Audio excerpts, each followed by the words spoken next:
you could join us, and we have our wonderful cast back with us as well. Um, as you can hopefully see, I think we're muted. I am not doing this Yeah, again. we're deaf muted. 15 seconds. 14, 13, 12, 11, 10, 9, 8, 7, 6, 5, 4, 3, 2, 1. 15 seconds. How about now? Oh, I hear me. Yeah. Are we good? I thought. Yep. We're good. We're good. Awesome. Very good. Okay. Again, take two.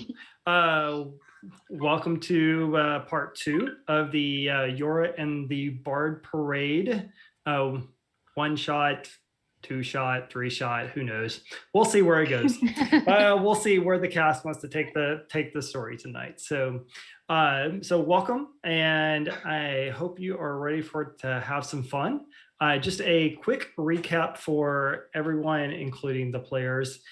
So what is going on is our wonderful cast has chosen to play all bards, and we are at a finishing school, shall we say, in the Feywild, home for all types of fantastical creatures to come and learn the ways of Faerun and the other planes. They were getting ready for their graduation and their pre-graduation party. They were all called into detention and were asked to go into the basement and clean out some methods that had crossed over from various elemental planes. And in the process of doing so and sealing the rift that the ever-burning flame was causing, they discovered a demon of some kind that had, or a fiend that had found its way for whatever reason in a cave hidden behind the basement. They negotiated with this fiend successfully, able to avoid a fight, and told a couple of people what was going on, including Sven, a deep gnome who is the assistant to the headmaster, and Professor Frio, a white dragonborn, who is basically giving the group their direction and what they needed to do. So with the information that had passed, the group went on to perform at the headlining performers at the final festival moment. When they were getting ready to wrap up their set, everything went dark. There was an attack on the school. They imps and other fiends and other devil kind were flying around. The professors and teachers in the school were escorting the other students. Professor Frio asked the group to go to the library to see what was going on, because there was an explosion that was heard. When they got to the library, they found that a hole had been blown in space and time and had into a hidden basically pocket dimension where a hidden and library of very powerful dark magic and other illicit magical books and items were inside. Once they were out of that room, they saw that Sven had been hit and was laying on the ground, and they had just exited the library into the courtyard when the fiend that they had faced was standing there, along with 3 hounds, some Aasimar archers, and in the distance they saw 2 figures, one resembling the headmaster and one resembling a tiefling teacher's that a mentor of Yora's, leaving the school. And so that's where we will pick up. You had just exited the library. Sven has told you that he was attacked by, make sure I get her name, by Professor Tosia, who is a female tiefling. And you walk outside and you see this in front of you. So let's go ahead and roll initiative and get this fight started. Unless you have any other questions, or you still rolling 0.5s?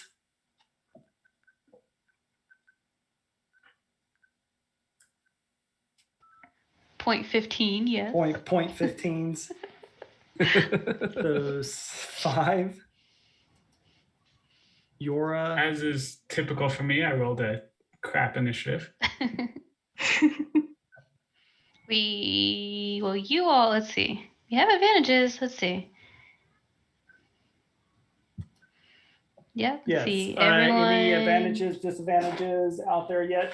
Oh yeah, a lot. So far, everyone has 1 advantage. Looks like working on 2 advantages, including you, Mr. DM. I saw that. I will save mine.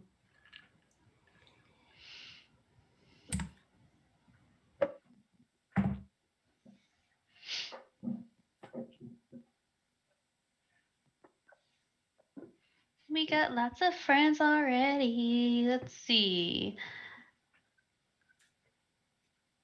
D&D played 20, gave some advantages. Hellsong gave an advantage. Cam the Fog Pal gave advantages. I always just say frog. I'm so sorry. Everyone says frog, right? it's okay. Did it once say frog though? Or has it always just been FOG? No, it's always been like this. I always thought it was frog. Everyone thinks that. It's okay. All right. So I believe, Ilyas, you are up first. What would you like to do? Remember, you have all the equipment that you picked up from the basement. You have a wand that still has a few charges left. Yes, I was about to ask about that. It had 5 charges total, right? Mm-hmm. And you I used 2. 2 of them. Mm-hmm. Yes, great. Yeah. I don't think I have the wand though. No, right? Alistar has it. I have it. Has the wand. Yeah. Oh, this is such a pain. There's so many people and they all want to kill us. Gosh, I am going to go on ahead and 5, 10, 15, 20, 25. I think I'm going to just charge in and try to take a swipe at one of these hounds. Okay. Yeah. So I'm going to go on ahead and move there. And then I am going to attempt a strike. So that will be...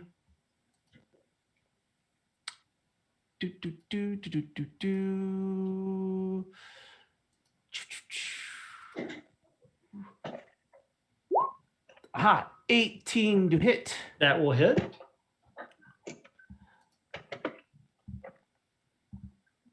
For 5 damage. And things start, what do you call it? Vibrating around it. Okay. I think that will be it for me. All right. And Yora, you're up next. Oh no. Wow, I got like a 13 and I'm next. Oh, wait. Hang on. Did I roll right? I thought you rolled a 20. No, did I? No. Yeah, You have a 20 Yeah, and a 13 you up have there. 20. Oh, I saw the 13. I didn't see the 20. Yeah. Oh, dang it. Oh, okay. 5, 10. Let's see. 5, 10, 15, 20. I mean, either way, you would have been second in the group of us. Now I rolled terribly. Okay, I'm gonna go ahead and Wait, we can cast magic, right? Yeah. Yeah. Yeah. Okay, cool. Then as I am moving this way, I will also be casting Cloud of Daggers. And it's going to be centered right in the middle of these guys.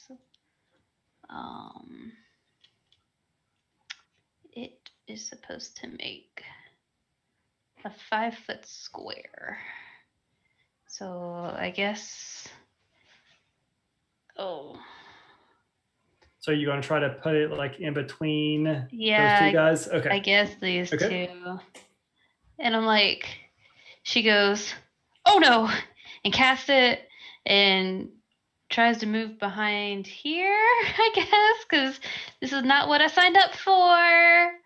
So just to let you know, kind of get a scene. So these, the green here are kind of, consider them like hedges. Like hedges? Darn Right. it. So you can, well, no, you can get, no, you're fine. You can get through it. It's just going to be considered difficult terrain. Right. And then there's a statue kind of right here. So the hedges. I was intending to kind of cover behind the statue. Yeah.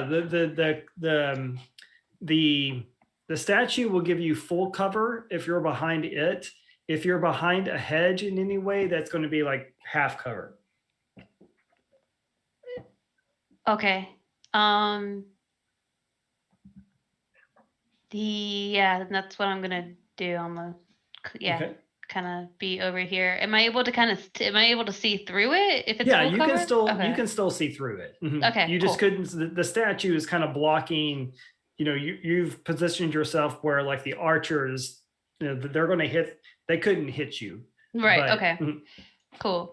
Okay. Then yeah, that's going to be that. Can I do any of these things? No. Have a bonus action. Don't do that.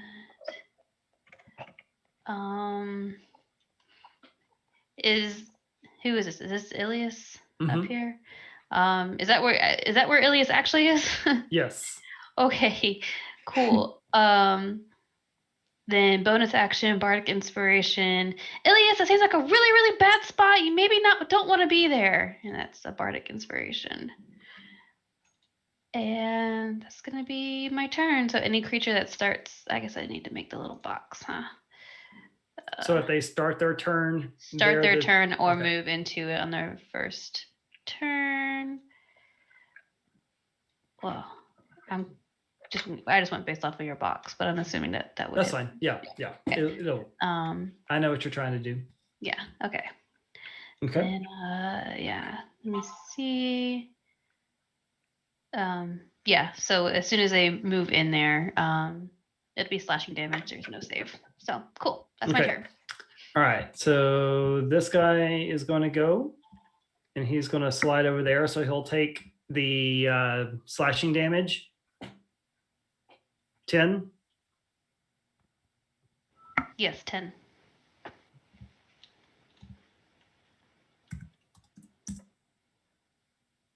He'll look down at you, Elias, in abyssal. Will say, "You will be tasty, goat man." And he will use his great sword and attack you with it.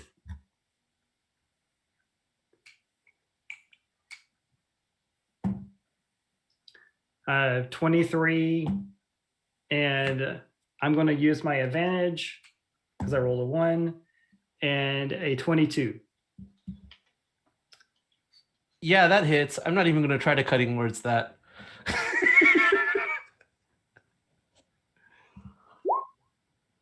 Oh, 10 points of damage for all of that. Nice. Oh no, I just messed up. I just used everyone's advantages instead of just yours.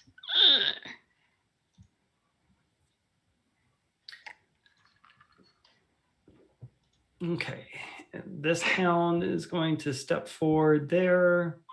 So 5, 10. I'll go here. I'll go here. And he will try to bite you. 22. That will hit.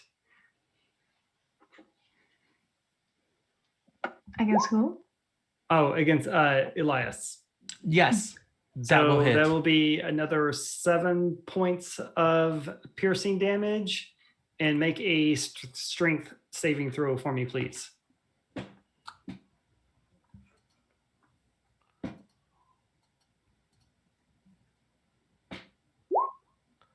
That is a 6.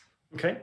So as the hound, he bounds towards you, and as he leaps at you and snaps at you and bites, and then lands on your chest, knocking you prone. Okay.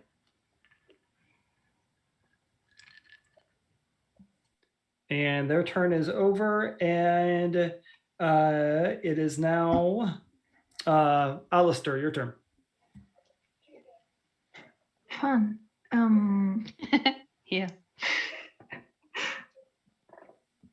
Okay, so I can clearly tell that this hound thing is coming for me. So I'm just not going to delay what's going to happen. I'm going to walk towards it and yeah, smile because I finally got the rapier I've been wanting to use the whole day and try to stab it with it. Okay. So That will hit. great.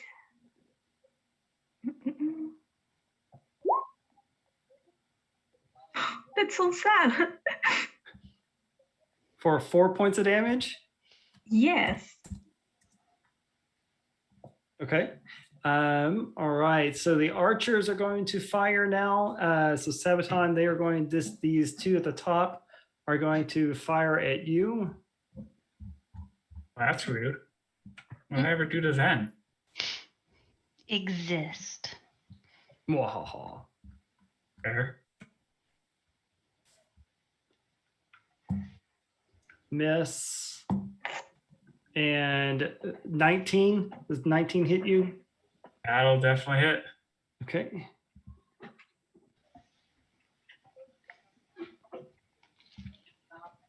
So for, yes, 7 points of damage. So this one up here will hit you, and this guy over here is going to fire at you, Alistair, and miss. Great. So Keep doing that. Sabaton, you're up. So Sabaton's freaking out because just a couple minutes ago he was racked with fear. So he is gonna move to here and take a shot at the big dude with his bow.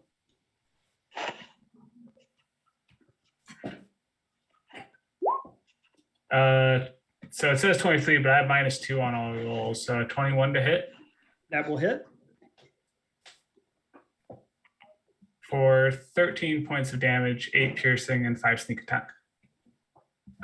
Because I'm assuming it's currently engaged with Yes. Mhm. Ilias. Oh, and this guy needs to take his 10 points of blade damage. Slasher. Thrasher. Okay. All right. And we are back up to Ilyash. You are now currently prone with a hound sitting on your chest. Prone with a hound sitting on my chest. Yes. Lovely. I'm gonna go ahead and look at the demon, and boy, I hope it's not immune to charm. I'm gonna say that hurt. Why don't we switch? And I'm gonna ask it to. Why don't we switch weapons? And I'm going to Okay. cast suggestion at it. All right. So it's what wisdom? Wisdom 15. Okay. Well, I will roll that here. He gets a +5. So 17. Hold on. Let me see. Oh no. I think I can only use my reaction to cut ability checks, attack rolls, and damage rolls. Can anyone use their reaction to force rolls on saves? Nope. Okay. Nope. Sad face. Then that The doesn't only do it. reaction I can do is feather fall, which doesn't seem like it'll be useful for you right now. Gotcha. No worries. That's it for me then. Okay. Yora, you're up. Okay, let's see. I will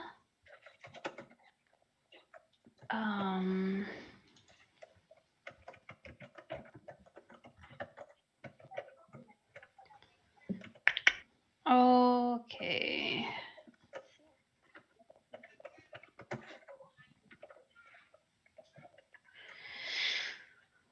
Whew. Okay, I will go up and look at Ilias and say if I can kind of peek out of here. Mm-hmm. Ilias, I think I told you it's not a really great place to be. That's gonna be bonus action healing word. Okay.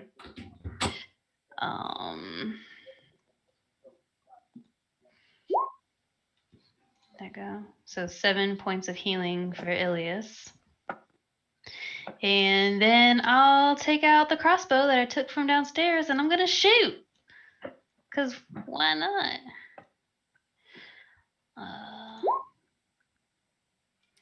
Who are you shooting, or what are you shooting? This guy. Okay. Um, That will hit. for 8 points of damage. Okay. So he is going to take another swing at you. Is he still in the blade range?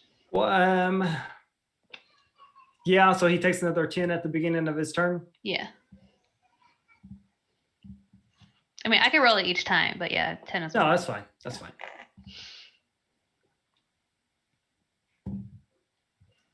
So 18. I'm assuming hits you, Ilyash.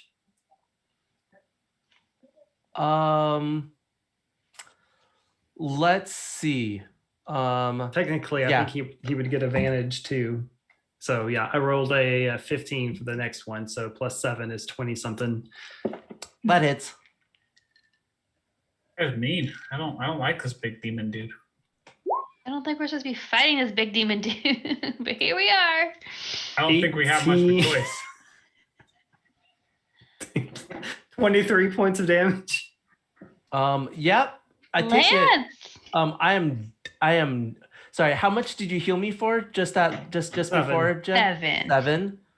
7. Great. And then you said 23? Yes. I'm still up. Okay. And so its turn is over, and It's at least 7. yes. So the hound is going to try to bite you for 13. That does not hit. Okay. All right. So this hound is going to come down here. He's going to take his damage. All right, Alistair.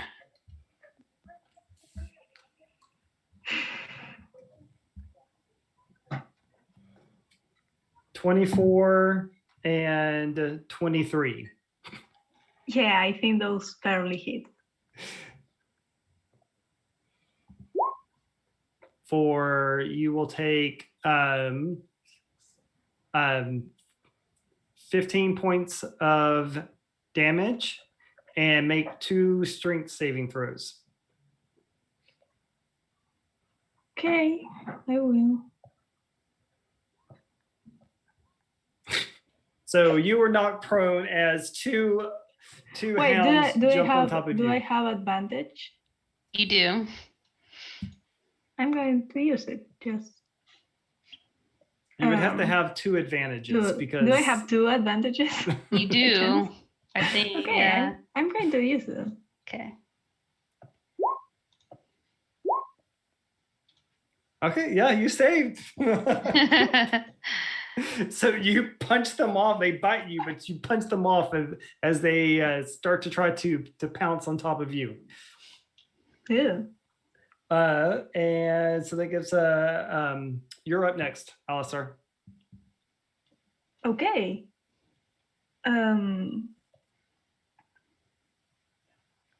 Yeah, get off. I don't like these things being so close to me. I'm going to need them to make a Constitution saving throw. Okay. 18 and 2. Yeah. Okay, so 2 doesn't save. Okay. So that one will take a wonderful 2 points of damage. And that's basically, I just clap my hands and thunder super loud sounds, and one of the dogs is like, what? And doesn't even care, and the other is like just mildly hurt, and that's Does it that's it. does That's it my push turn. him back as well? No, because Not I that one. use Okay. the cantrip, Okay. not the spell. All right. The archers are going to fire at Sabaton again. Miss, miss. And the third one's going to fire at you, and that one will hit for. I'm assuming a 24 hits you. So. Me? No, it hits Sabaton Yeah, Oh, okay. 24 definitely hit. for 3 points of damage. Ow.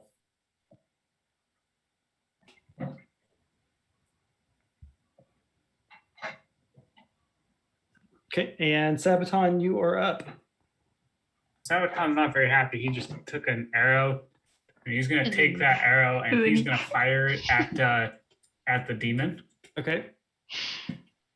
I see you can.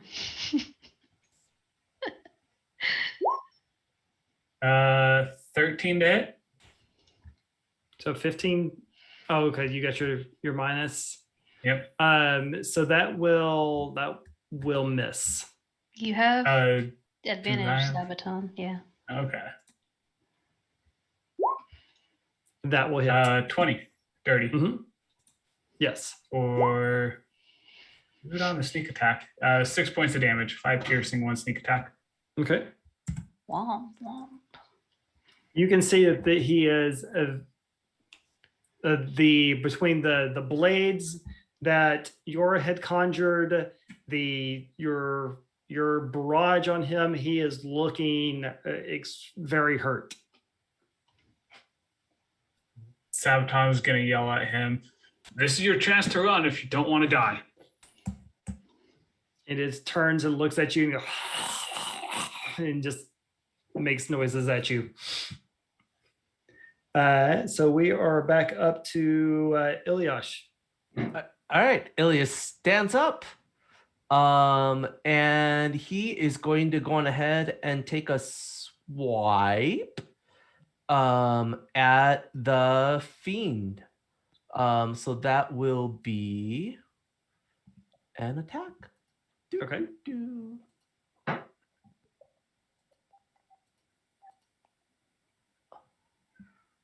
Cool. Of 22. That will hit. Alrighty. For 3 damage.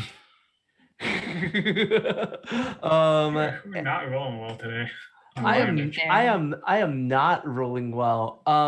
But what do you call it? This time I'm gonna swing all the way through, and there's gonna be some green fire that catches on and swipes over to the hound that's right next to it, and it might take 5 damage if it's not immune to fire.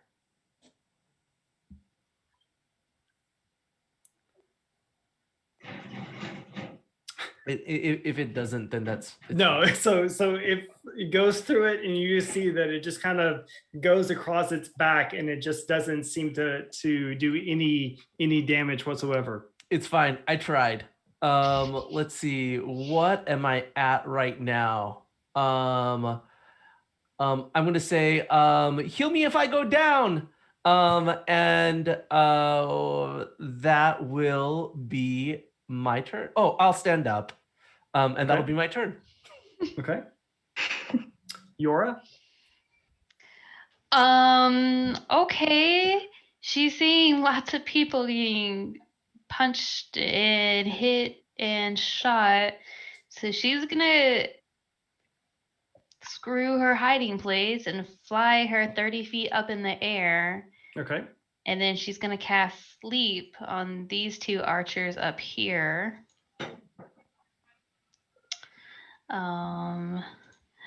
Please be good. Please be good. It's gonna so for starting at 16 points of HP.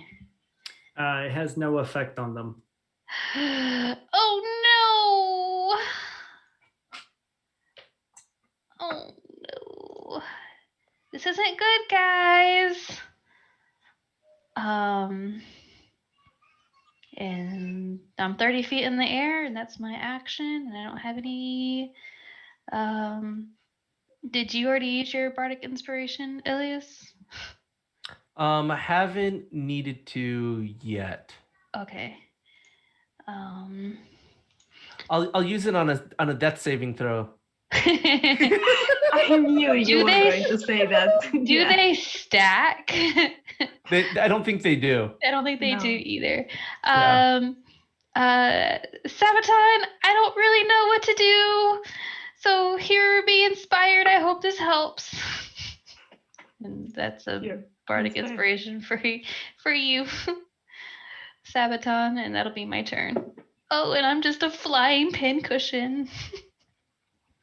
So the fiend is going to turn to you, Elias. It's gonna take 10 points damage first. Yes. At least you're keeping it there, Elias. Mhm. That's my job. So 17. 17. You know what that sounds like? That sounds like an immediate reaction to put up a shield, and that does not hit. Okay.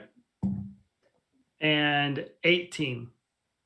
You know what that sounds like? That sounds like oh wait, no, I already used my reaction to put up a shield. That sounds like it hits. Ooh. So 16 points of damage. 16. And I'm down. I'm sorry. I hadn't even been rolling my fire damage too. So yeah. Oh man.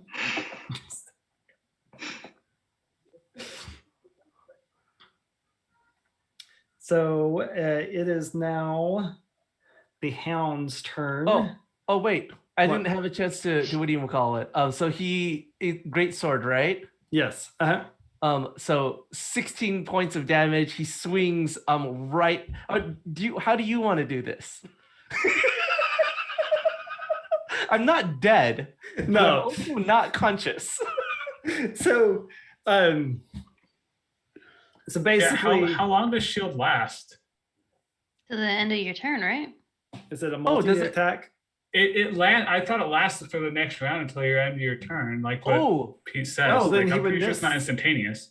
oh Yes. yeah. Let's take a look. Shield. What does it say? It lasts until the end of my turn. You're right. So I guess I don't die. I don't immediately drop unconscious. That There was you go. Yay.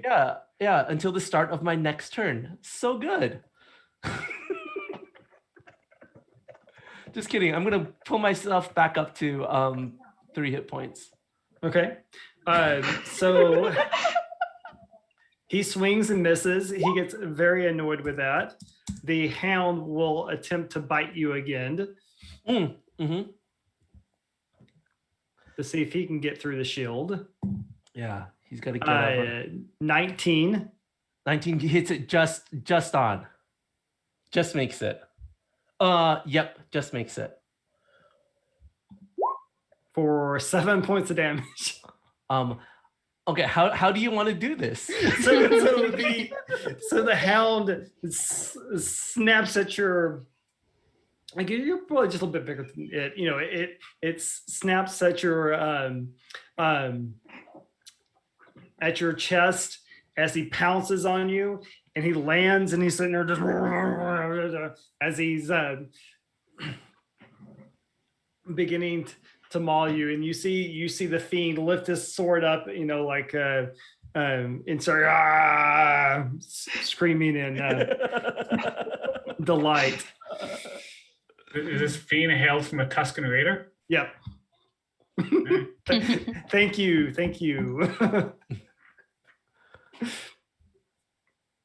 All right, so the other two hounds are going to attack you, Alistar, for a miss. That was a 10. So Yeah. and then a 14.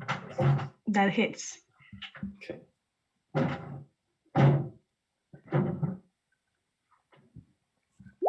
For 7 points of piercing damage. Ouch.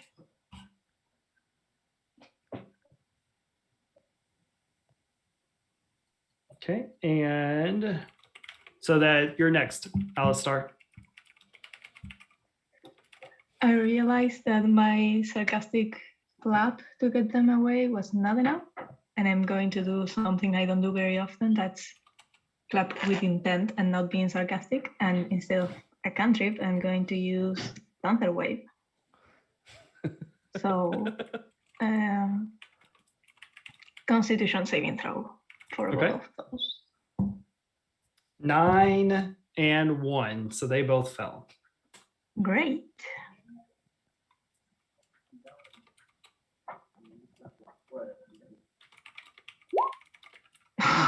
Why? That's awful. I rolled the least. Okay. They are pushed 10 feet away from me. Low, so that's good.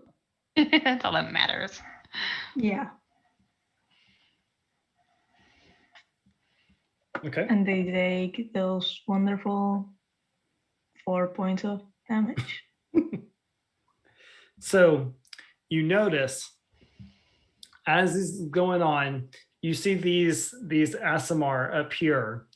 Take a look at the scene, and they tuck their crossbows and they unfurl their wings and start flying away from the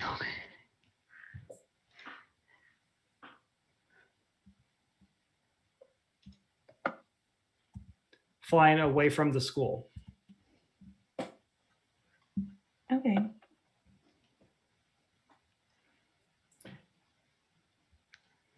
And over your shoulder, Cam, as you push these hounds away, you see 2 bolts of energy come flying around you, and they each one slams into the hounds.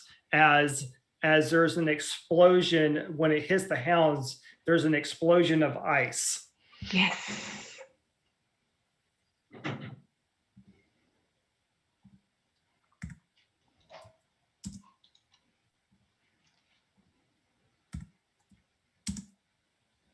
And you hear from behind you the voice of Professor Frio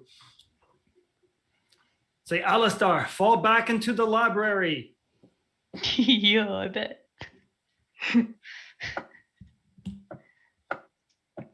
We'll see about that. And Sabaton, you're up. So Sabaton, seeing Ilias go down, is not all too happy about that. And so he's going to go ahead and charge in.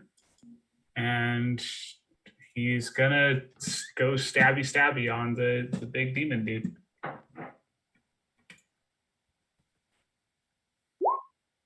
Uh, 18 to hit That will hit. for 7 points of damage. Okay. So as you walk up, you see Alistar Ilias prone, bleeding as this hound is sitting on top of him. You come in, you stick your rapier into the fiend. It looks at you in disgust and makes this horrible noise as it just bursts into flames. And the sword falls to the ground. And Sabaton's just gonna look where the demon was and say, "It's your nightmare." That would be his turn. I'd say the whole line, but I think Pete would murder me for swearing. So. So we are back up. Yeah, Ilias, make a death saving throw. Oh, I would be so excited to. I'm rolling it right now. Roll. Hey, 10 makes it, right? Yeah, 10 makes it. Mhm. Boom. Oh, That's and my turn. Yep. Yora, you're up. Sure. She's still 30 feet up. Is that as much as I need to get?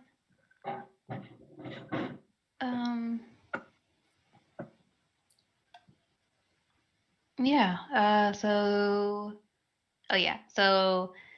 Ilias, are you okay down there? And that's bonus action healing word for 7 points. And then a shot at this hellhound to get him away from Ilias. 17 That will hit. with 8 points of damage.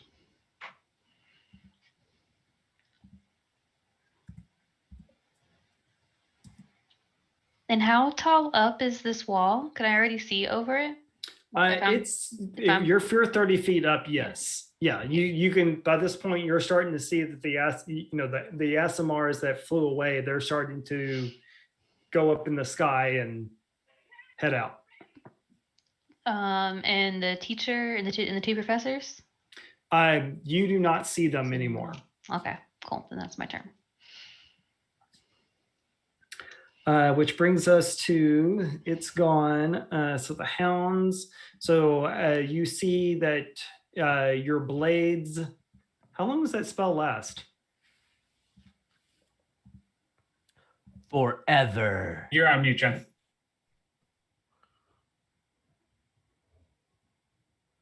Let me. A minute. It's concentration up to a minute. So it gets cut to pieces as it begins to try to attack Ilias as he's realizing that he's trying to breathe, and he gets cut to pieces with your cloud of daggers. They are going to redirect their attack here. 16. Yeah, that'll hit. Okay, and the second one is did it move into it? Moved into it? Yes, that one did. Mm-hmm. Okay, so then it'll take the damage too. The 10? Yeah. Okay, and so one hit.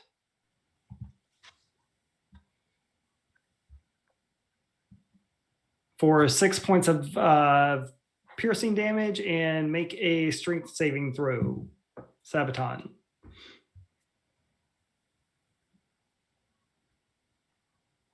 Uh, 19. Okay, that will save.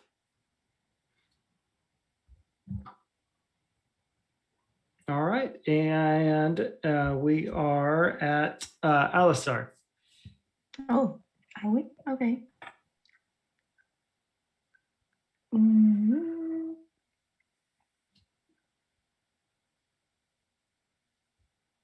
Yeah, now that I'm not in immediate danger, I can finally focus on the fact that one of us is on the floor bleeding out and the other is being attacked, and keeping a good distance because I wouldn't go there.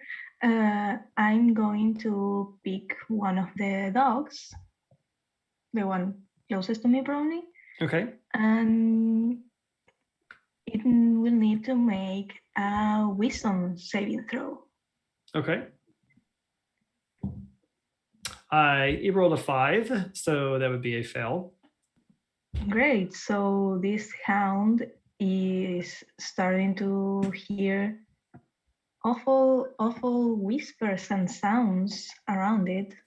Why do I roll so bad? It's going to take 9 psychic damage Mm-hmm. and then immediately use its reaction, if available, to move as far as its speed allows from me. Okay. So it's going to go over here. So Sabaton, you will get an attack of opportunity on it. Oh, you bet I'm taking that with my lovely rapier. 14 to hit. Yes, that hits.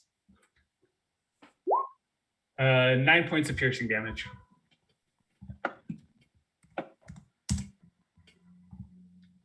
Okay. And so then now it's your turn. All right. Sabaton is going to move to here. And let's see, is that...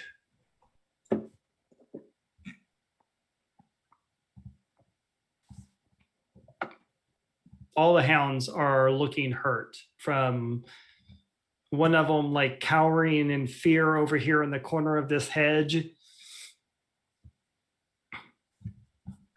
So Sabaton is gonna smack his rapier on the ground as hard as he can, and I'm gonna need a wisdom saving throw from the 2 hellhounds. Both of them? Okay. Yeah, they're both So within 5 feet of me. 17 and 18. Nothing happens to them. Good. Lance actually has a disadvantage. Yeah, I'll roll. Angel death. Okay, so one of them had a 4. Cool. I'll take it. Question: What's Players can't buy advantage for the DM as in other streams, so are you okay with that, Lance? Yeah. Hey, Hey. I'm sorry. What was the question, Cam? I'm sorry. If we can buy advantage or disadvantage for the DM, or As players. not. As long as it's not for yourself, it's fine. Oh, But okay. for you. Yeah. Great. Well, I mean, We buy disadvantage for you. well, no, that's fine. You just can't make it in a Gotcha. situation where I'm like trying to attack you or something. Yes. No, we're having Okay. fun. So, So I'm going 2. just Quick fire question. now. What's the DC, Jacob, on that save? It doesn't matter. You're not within 5 feet of me. Oh no. It's not for me. It's for whether I want to try to subtract a D6 from. It's a 12, Okay, never mind. so it wouldn't matter. Okay. And are you done, Sabaton? Anything else that you wanted to do? That'll be the end of Sabaton's turn. Yeah. Okay. Elias? If I step into the square that the Bloodletter Fiend was in, will I start taking Cloud of Daggers damage? Yes. Okay, I'm not going to do that. I'm going to step there instead. And then I will attack the hound. There we go. That is an 11. That will miss. I'm going to add a d6 to that. Okay. You You just need that will hit. 16. Yep. Fantastic. Thanks for the inspiration, Yora. And that will be 5 points of damage. And it will start vibrating. Okay. Cool. I think that will be my action. Okay. Yora, you're up. Yeah. With Dissonant Whispers, Cam, does any attacks against that thing have advantage? Because it's like fearful or whatever? It's I frightening. don't know. Let me check.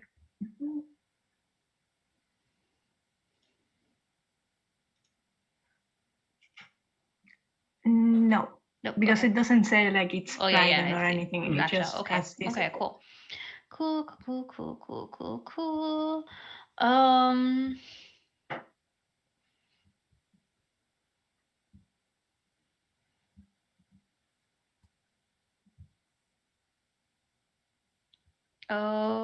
Okay.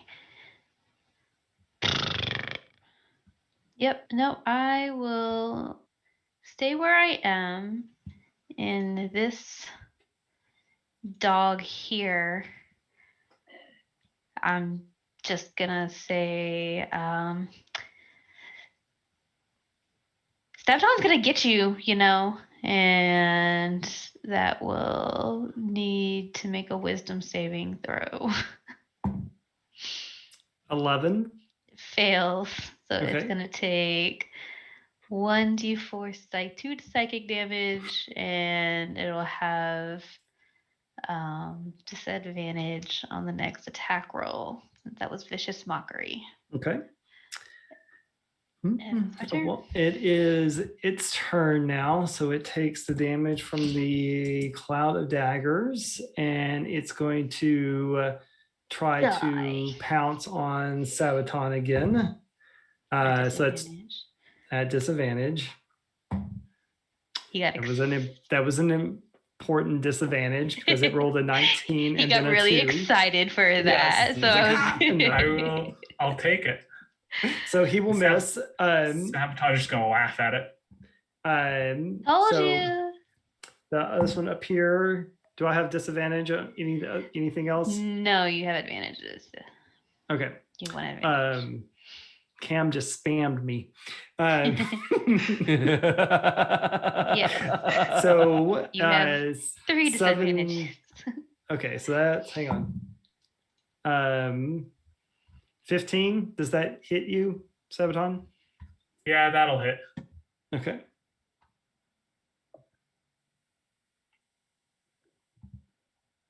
For 10 points of piercing damage. Yeesh. Not good. Sabaton's not looking great. And make another strength saving throw. 11. Okay. Have you used your inspiration? I have not. Thank you for the reminder. It's a D6, right? Yes.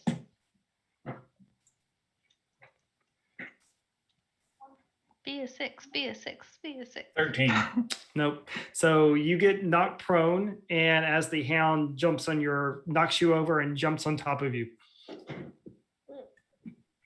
right. And so their turn is over. Alistar, you're up.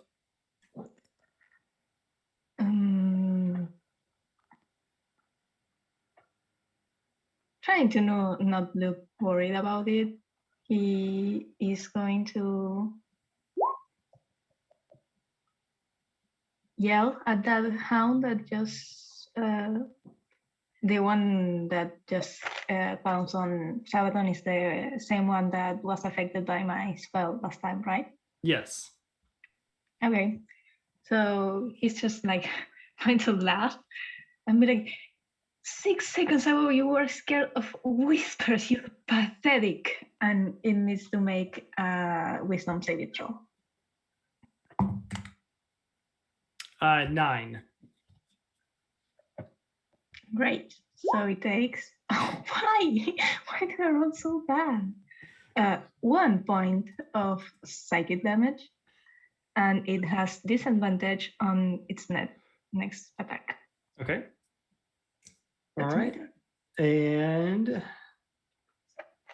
Sabaton, you now have a hound sitting on top of you. Sabaton is just gonna stab with his rapier. Okay. Get him off of him. 21 to hit. Mm-hmm. Now, I have a question for you. Because Alistair cast Vicious Mockery, would you say that that dog is paying attention to Alistair and give me sneak attack damage? No, it's sitting on top of you, so it is very much well aware of you. It was worth a shot. 7 points of piercing damage. Okay. And then Sabaton with his blade, and it will like to at least try to stand up if possible. Yeah, you can kind of push him off of you and use your movement to stand up. So yeah, that's not a problem. So we are back to Ilias. You're muted. I will attack the hound. 21 to hit. That will hit. And woohoo, 4 damage. Yeah, it had like 3. Nice. So yes, so you go in, you stab it, and like the fiend and the other hound, it just explodes into a burst of fire and disappears.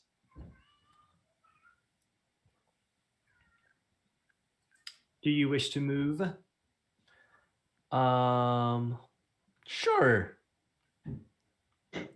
5, 10, 15, 20.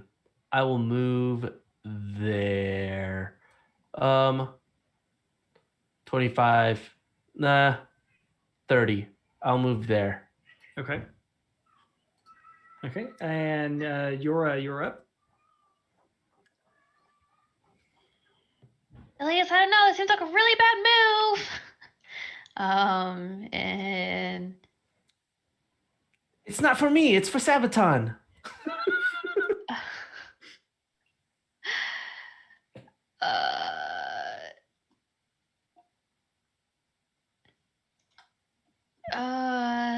yeah, that'll be.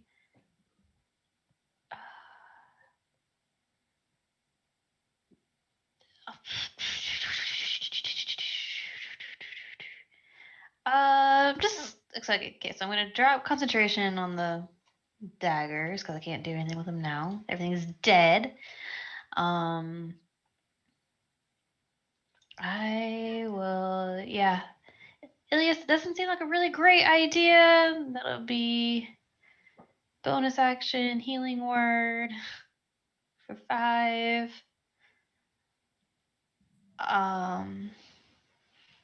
And then another shot at it. 'Cause I guess Okay. that's just my combo.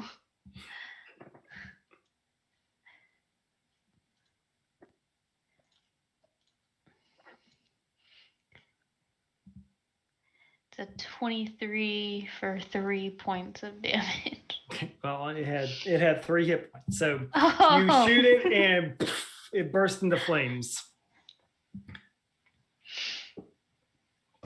Oh, sorry. I hope I didn't burn Yay! I hope I didn't burn your eyebrows. Oh. What are eyebrows? So as that's going on, Professor Frio walks up behind you, Alisar, and puts a hand on your shoulder. Well done. That was quite intense. That was ridiculous. What is happening? We were fantastic on that. I just wanted to say that. Yeah, that was intense. And so the sword that the bloodletter fiend had is laying on the ground. And so Elias Sabaton, as you're kind of milling about this area, just as defeating this hound, you're starting to see the students and the teachers are starting to come in this gate. Professor Frio turns to you, Alistar. We're securing the library. We're going to get everyone into the courtyard. Please come over here with me. Are you sure we want to get everyone on a place where without roof, basically? I don't know if you saw that, but there were people with bows and wings. So that doesn't seem really that smart to me. Maybe you should find like an auditorium or something. I'm sure we have plenty of those. We're about school. Ooh, that is an excellent plan, Alistar. That is what we will be doing soon after we get everyone inside and everyone is accounted for. Okay, perfect. Yeah. So you begin to see as the students and the other teachers assemble into the courtyard, there's a murmur across the entire group as as people are starting to whisper as news begins to travel that the headmaster and Professor Davrak are missing. They're reaching a kind of a fever pitch, and Professor Frio comes up here and bangs a staff onto on the ground. Quiet! I must have everyone's attention. Tonight's events are most unfortunate. This has never occurred. I don't know what is going on, but we must stick together. We cannot let what is going on affect our group. We must stay together, stay close to your professors, and we will be safe. We will take each group of students to the assembly hall and to any indoor buildings that we can have the space to support. The library will remain closed. It is forbidden for you to go into it. And you hear kind of a murmur going around. Then someone says, yeah, but what about the tieflings? They're causing all of this. Hey. And you hear some murmur, and then another student pops up. Yeah, that Yora, she stole my boyfriend. And everybody just starts laughing. Well, you shouldn't have cut me off in line. It's your fault. You are also just, and Sabaton's going to take his rapier and point to the giant demon. Just killed that, so think about that next time before you slander her. Absolutely. Or you'll have to answer to me. Can I use that as my vicious mockery? Yeah. Well, there's a sword there. I'm assuming if one of it's still laying on the ground. So Yeah. Sabaton's going to poke it to see if Yeah. anything happens with the sword. no, And if not- I suppose sword, Sabaton really wanted that sword, so I the assume sword he's is going to kind go get of it. when you kind of poke it, it's like poking a fire, an ember. So when you poke it, it kind of glows and throws off little embers. Yeah, Sabaton's going to grab by the handle. Okay. Make a Constitution saving throw, This is and great. you will take That's a nat 20. You'll take six. You'll take 6 points of fire damage, but you do not drop it. As the metal, as you're holding it, it's literally it's scalding your hands. So you'll need something to be able to put space between you and the surface of this sword. Gloves. Does anyone have like a shirt or a towel, or is Sabaton just going to, because he's not the smartest of people, he's just going to take his shirt off and hold his hands and hold the sword with it. Okay. So you manage to hold on to the sword, but you can still feel the heat from this thing, and almost to the point where it's uncomfortable to hold. Why does he It's, always end up taking off his shirt? Like, Sitting there all buff. So Professor Frio bangs the staff on the ground. Yours head's kind of cocked to the side. yeah. I mean, Let it Hester be is also clear. looking, but So, he's yeah. commenting on it. So Professor Frio, we should make our way to the indoor buildings. Is that correct? One moment, Elias. Let it be perfectly clear that we are not here to accuse one another of what happened. Tieflings may be descendants of devils, but I myself am born of dragon that are not known for their kindness.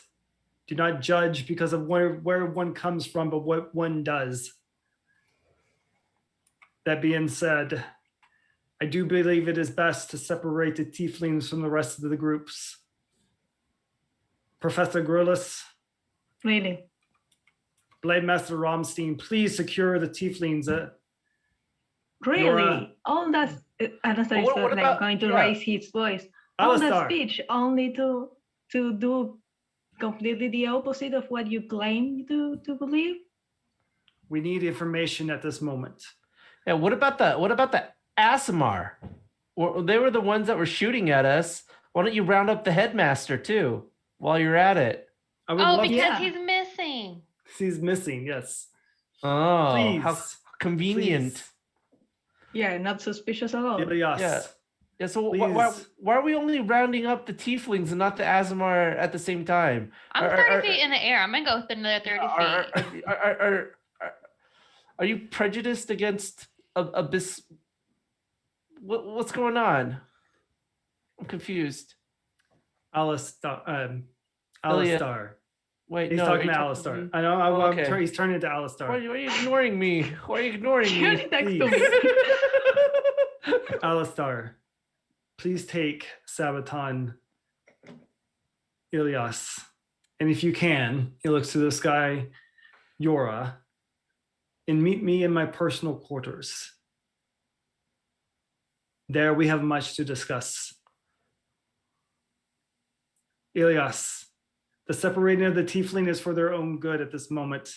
We need to know if they know anything about what is going on. I will speak to Yora and the rest of you momentarily. That's ridiculous, but okay. Do I know any of the other tieflings? Like, am I cool with them? I mean, as cool as tieflings are, right? You know. Okay. Is Yora cool with anyone? No, I would say that you probably. These are you my know, bandmates. Yeah, I'm not gonna go Yeah. with them. I'm definitely gonna go with my best friends, my bandmates. Yes. So. Mhm. As we go, because Sabaton is super smart, he's going to keep holding the sword, but he is going to heal himself because he needs it. Oh, we can. Wow, 15 points of healing. There you I go. needed that. Nice. We could have just short rested that, right? So what's going to happen is that you see all the remaining teachers kind of ushering the students back into the rest of the school. Captain Grillis and Blade Master Romstein are leading but there's about 6 tieflings. They're leading them. They are going to go to Blade Master Romstein's study to be detained for questioning. And then the rest of you have been asked to go to Professor Frio's study to discuss what happened.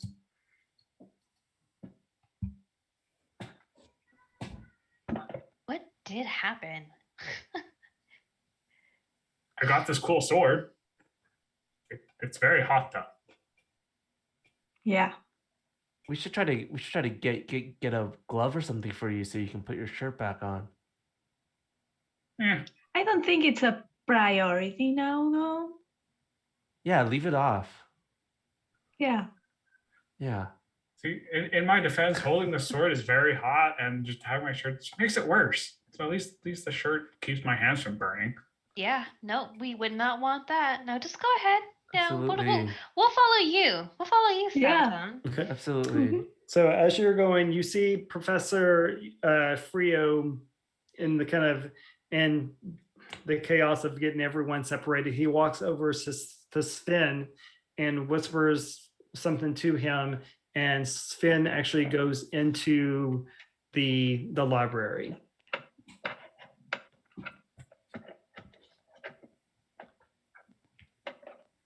So do you all want to adjourn back at Professor Frio's study? Sure, but I I mean- want to stay as Yeah. far away from him as possible. Don't want to, but I'll do it. Yeah. So as you're in the study, he asks you to sit down. You performed most bravely this evening. Yeah, that our set was awesome, wasn't it? Totally planned. We Yeah. rock. Minus the attack on the general student public. That was only supposed to be like of the mind, not necessarily of the body. Absolutely. There's a demon fiend in the basement. Best new song ever. New band name. There's a demon fiend Demon in my basement? basement. Yeah. In the basement of the school. Yeah. That's kind of a long band name. Maybe it's just. I mean, it fits I mean, it with could just our be a theme. Fall Out Boy song title. Yeah, precisely. Album title for Yeah. sure. Oh, there you go. Limited edition. So do you have any idea where this thing came from? I know you mentioned it to me earlier before the attack. Yeah, Alistar. in the basement. Yeah. Yeah. Weren't you listening to our song? Literally, we said it. It was not. Yeah, it it's was in the not an lyrics. interpretation. It was not lyrics. We were literally. We weren't. We were just actually recanting our day to music. Like, hey, how is That's it. everyone? You want to know what we did? We found a demon in the basement. That's where this song comes from. And then we didn't even get to do the song because everyone just ran into chaos. But honestly, it's probably a better song than what we were gonna do anyway. So I kind of wish we had like a way to record it or make it happen again. Probably not. No, not that one. Pardon the interruption, Yora, but I believe it was a fiend, not a demon. You should know the difference between the two. You know, they look alike. It's a personal question, I guess. I don't know. I didn't want to get that personal with it. So he sits back and you can see there's now a weariness about him. I do not know what to tell you. The headmaster is missing. Professor Davrak is missing. Yeah, they seem to be taking off Yeah, as soon as the attack happened. Yeah, we're students. Aren't you supposed to be telling us like everything will be all right? Everything is all right. Everything is all right. Elias, is everything all right? I don't know. I mean, apparently it's getting hot in here, so Sabadan took off all his clothes. Just the shirt. I have asked. Do you want to feel how hot this sword is? Well, do you? I'll go hold it. I'll go hold it and kind of be like, what? No. It's like, So, but you're not immune to fire. You're No, I'm resistant to it. Yeah. I'm like, So, yeah, like yeah. it feels like a little warm, but what? I definitely, I've definitely already felt how hot it is as it was cutting into me. All right. Separate- I That's a think good I don't want to consciousness. find out. Yeah, I want to remember. find- Don't worry. So as you're having this little discussion, you see Sven come in with a pile of books in his hand. He's like, it's almost as tall as he is. I got him, Professor. Here. And then Professor Frio's like, okay, Sven, bring him over. Huh? I can't hear you. Hello? Is anyone in there? Is Sven outside the door? Yes. Mhm. Okay. I will open the door. Hey. Oh, hi. Hey. Professor asked me to bring you some books. Yeah, come on in. It'll be great. And you can see there's still like a singe on his on his shirt from some type of energy blast. Absolutely. I'm gonna look at him and I'm gonna be like, man, Sven, you're carrying a lot of books. How ripped are you under those robes? Oh, Elias, We're not gonna talk about that. That's Sabaton, almost you're as trying to tall get as you are.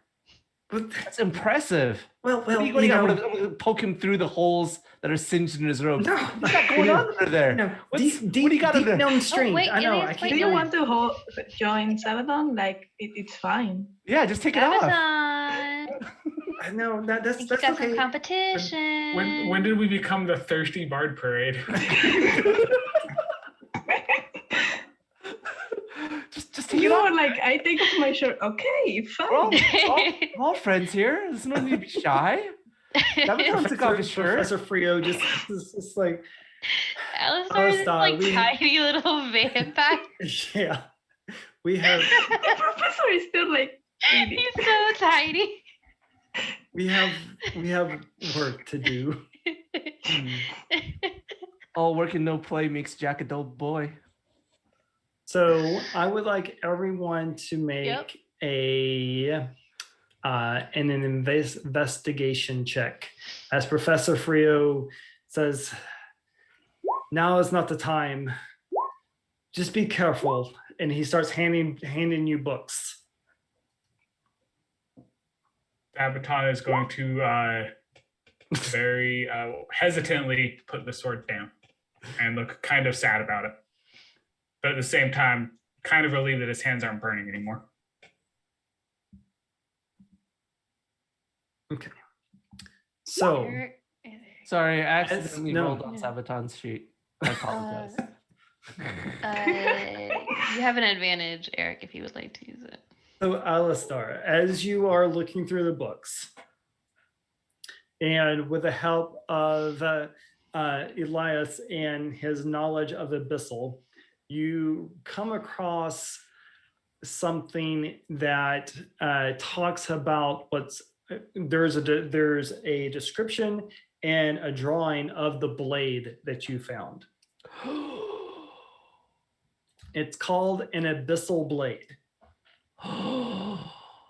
And you are beginning to study and piece together kind of what this blade is used for, other than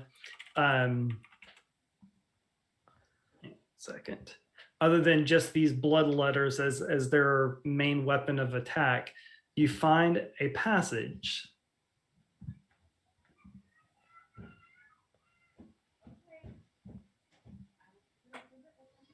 And it's in Abyssal. And I just sent it to you, Oh, give me. a Ilias. second. Ooh, got it. Oh, This is interesting. This is kind of weird. And you, in the kind of the heading, what you're able to gather between yourself and Alistar, you've run across something called a rite of ascension. The rite of ascension. Guys, this is really interesting. This is weird stuff.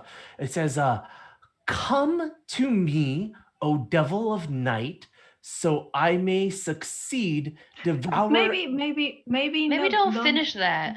Yeah, and or like and- take a pause and say different things in the okay, middle. okay. And then go, So I go may back. succeed, devour, and live. I'm just gonna substitute words here and there in case it's some kind of weird incantation. Gift of blood from those fallen on the opposite of low, mixed with that from opposite of adult, of thine, made pure by sacrifice of steed with hair and the thing that I have on my head, the pokey ones, engorged on beetles who inhabit the sands of the thing that an hourglass keeps track of. My essence spilled by blade, forged in the language that this is written in, thus completes the right to become our whatever our friend Bard Marley is. A skeleton? Reborn. Yeah, that word. While he's saying that, did Sabaton look at the blade? Does the blade look like it's reacting at all to what he's saying? No, but it would match the description of what he's talking about. Yeah. So gift of blood from those fallen on high. I mean, that sounds like fallen Asimar to me, maybe. steed with hair and horn. I mean, it's either talking about an ox or like me. A unicorn. Or a unicorn. Ooh, or a unicorn. Oh, Unicorn. yeah, I like that. I like that. Do you think we Yeah. get to see one? The beetles who inhabit the sands of time. Do y'all know anything about beetles inhabiting sands of time? Sand beetles? History I'm- check. I thought Okay, I beetles want lived to in do like a that. yellow submarine or something, not the sands of time. I mean, I know they generally just want to hold your hand. Was it Yellow Submarine or did they live in the strawberry fields forever? Got a think 14 that makes more for sense. history Wow. check. Um, The I- eternal bard is doing bard things right now. Yes. So these beetles, I'll give you another clue to them. Outside of D&D, these beetles are very prominent in Egyptian. So a Oh, scarab. scarabs. Yes. I didn't know the name for that in English. That's why I didn't say it. Yeah, Scarab. scarabs. So essence spilled by the blade forged in the beast. This the right to become reborn. This is some weird stuff. Something about blood, right? So I guess is the demon trying to So Kill- as kill you- Alistar is becoming more and more familiar with Abyssal and with your help and able to pick up kind of clues to stuff, you begin to realize that this, with the weapon and with the items that the passage is alluding to, during a certain time, and would be an influx between the planes, and an individual could effectively cause a fiend to be with or to ascend. To a person could ascend to a fiend form. Oh. I will relay that information. Well, like, would it be as an ascension or would it be like a descension? I'm like, This would be an Just- ascension, Probably- as it would cause a being from the nine or from the abyssal plane to be reborn into the prime material plane or oh, the like a Feywild vessel. or something like right. Oh yeah, no, that's no bueno. We don't like that. That's not good. It sounds like No. a really good song, though. I mean, I think like most of the songs I listen to are literally just about summoning demons, but even I know that Got doesn't it. sound like a good idea. We So- could get like a whole theme for an album that's just about demons. Yeah. I am in. So do they need this specific blade or just like any abyssal blade? So I guess that's my question. Are we looking at unicorns too? Should we go round up and protect all the unicorns? So as Professor Frio is hearing you say, talk about this, Sven,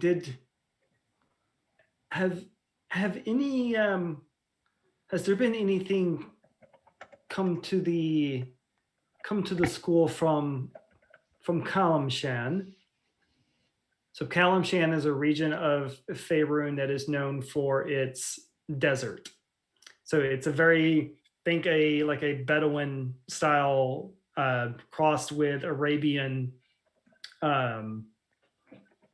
culture that exists there.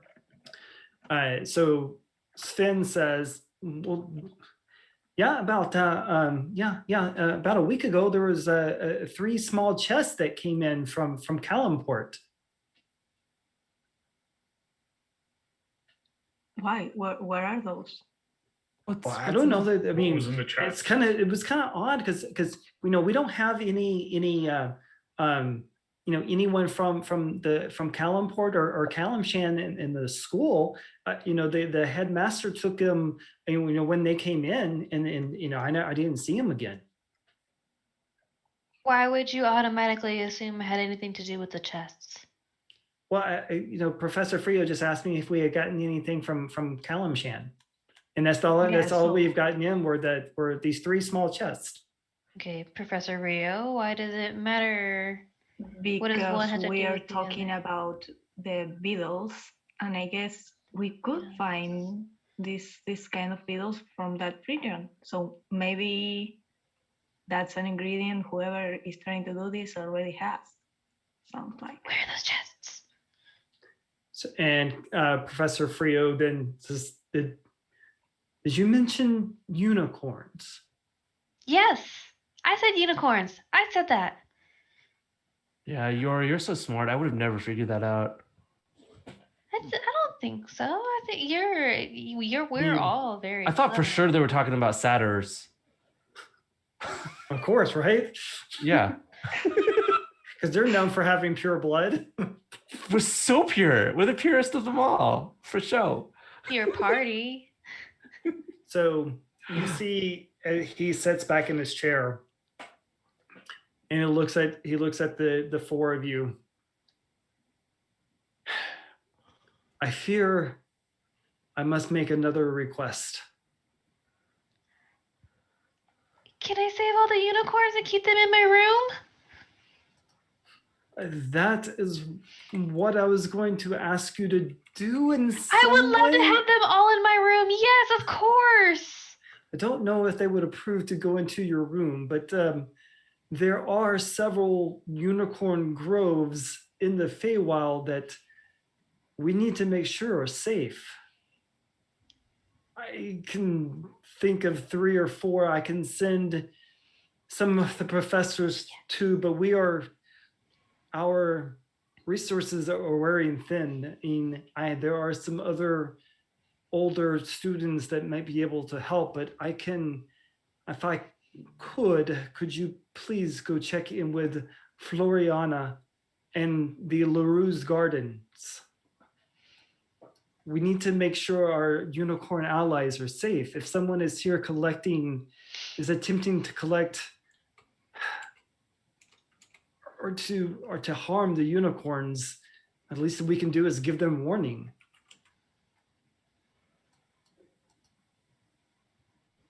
Can I count on you to take this task upon? Yeah.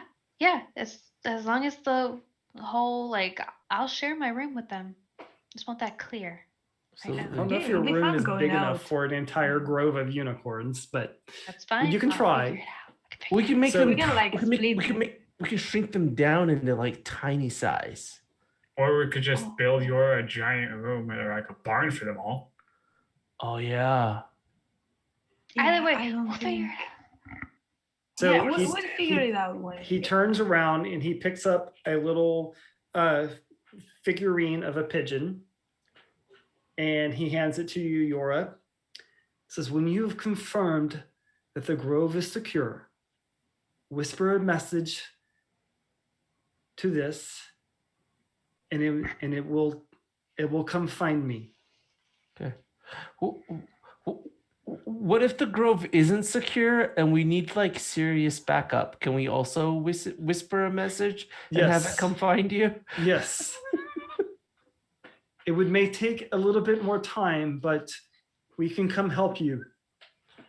He turns and you see Sven just kind of standing there. His eyes are just like saucers and he turns to him, Sven, please escort Yora and her friends to the Wait, teleportation circle. wait, we don't even get to. We have to go now. We don't even get to rest. My apologies, Yora, but I feel time is of the essence. If they are fleeing here, we have the blade that they need, but as Ilias alluded to, it may be any blade that this fiend owns. Who knows how many more they may have? Okay. Hey, I will- speaking of the blade, can I keep that? You may. Hey, Sven, It's could a you get me fine some treasure? could you get me some gloves so I can hold that without, having to use my shirt all the time? Well, yeah, you're really good at like cold magic, right? Could you make like a cold glove, maybe 2? so he could wield it two-handed? Both? I don't know if I have the time, Elias. That is a magical item that would take some research and Development. yes. Got it. What about some Like If- oven. Here. how do And you feel about- he walks over to his desk. He pulls out a piece of parchment. This will take a moment, but secure any items that you may on your journey is fine with me. Sabaton, I've been working on a way to reverse the effects of heat metal, and I perhaps can give you a spell that will allow you to cool the metal down to where it will be able to be held, at least for a short amount of time. That would work. So Awesome. he takes a parchment down, and you see him starting to scribe down a. So basically, it's going to be chill metal versus heat metal, and it will have the opposite effect of basically it will cancel out the. You'll be able to hold the blade, and for the length of the spell, you will not take the effect of the damage from the heat of the blade. It will still have its fire damage, but it just won't have the damage to you, since you're not immune to fire. It's exciting. That's 1 minute. That sounds great. Might you have any potions on a scale of 1 to 35? I'd say I'm at about a 12. And I was wondering if maybe we could just juice up and get going. I'm certain that there's someone here that can help you. Maybe stop by the infirmary, and Madame Fiona may have the ability to aid thee before you leave. Absolutely. I think that sounds like a great idea. Maybe she's got some performance enhancing potions as well. The ones that she gives to the sports players. Wink, wink. I have never used any kind of performance enhancing supplement. What are you saying? Well, I mean, definitely not. You're just like that naturally, with your shirt off, all muscular. So Yeah. Put a lot of work into this, and Yes. I appreciate it being appreciated. There you go. since it's Sven says, sure, Professor. I'll have everything ready to go. I'll get the stones attuned for LaRue's garden. Did you say LaRue? LaRue's, yes. LaRue's. LaRue. LaRue's. Is that an Arcana or a history? It would probably be more either a history or a religion check. History or a religion? I will make a religion check just to see what's going on. You have advantage. Cool, 19. Yeah, she is. Jen will know who this person is or who this deity is. Yeah. Yeah. She is or they are a unicorn. Basically the god of unicorns. So it's named. The garden is named in their honor. Exciting. Oh yeah, I do know what that is. The Unicorn Queen. I was like, why would Jen know? And then I'm like, wait, oh. I heard there was like a whole book that was written about what happened. Yeah, maybe some of y'all should go check out that episode of Candlekeep Mysteries that I ran last Tuesday. Absolutely. That's two Thursdays ago. Oh, Corrupted avatars and everything.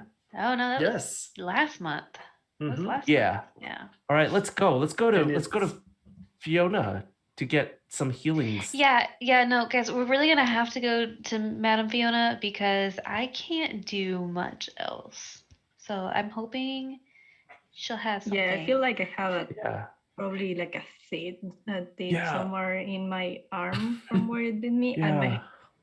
jacket is outreach, so I have So to get a new one. I can't be you- seen like this.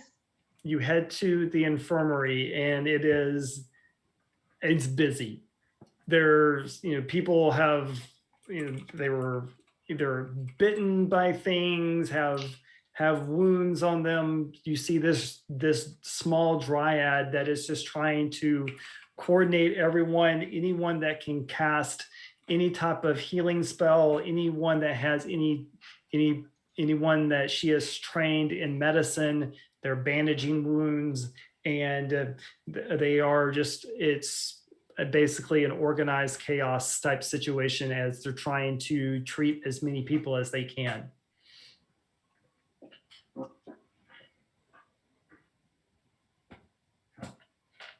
Oh, that seems Thank really you, Raven Queen, busy, for my guys. disadvantage.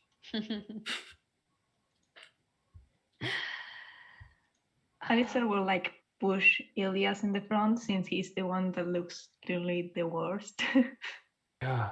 And he was unconscious, so like to get by Oh, to make sure we can get some So, help. As she's kind of going around, her eye meets you, Elias. She's like, come, quickly. oh, yes, I'm so hurt. I need help.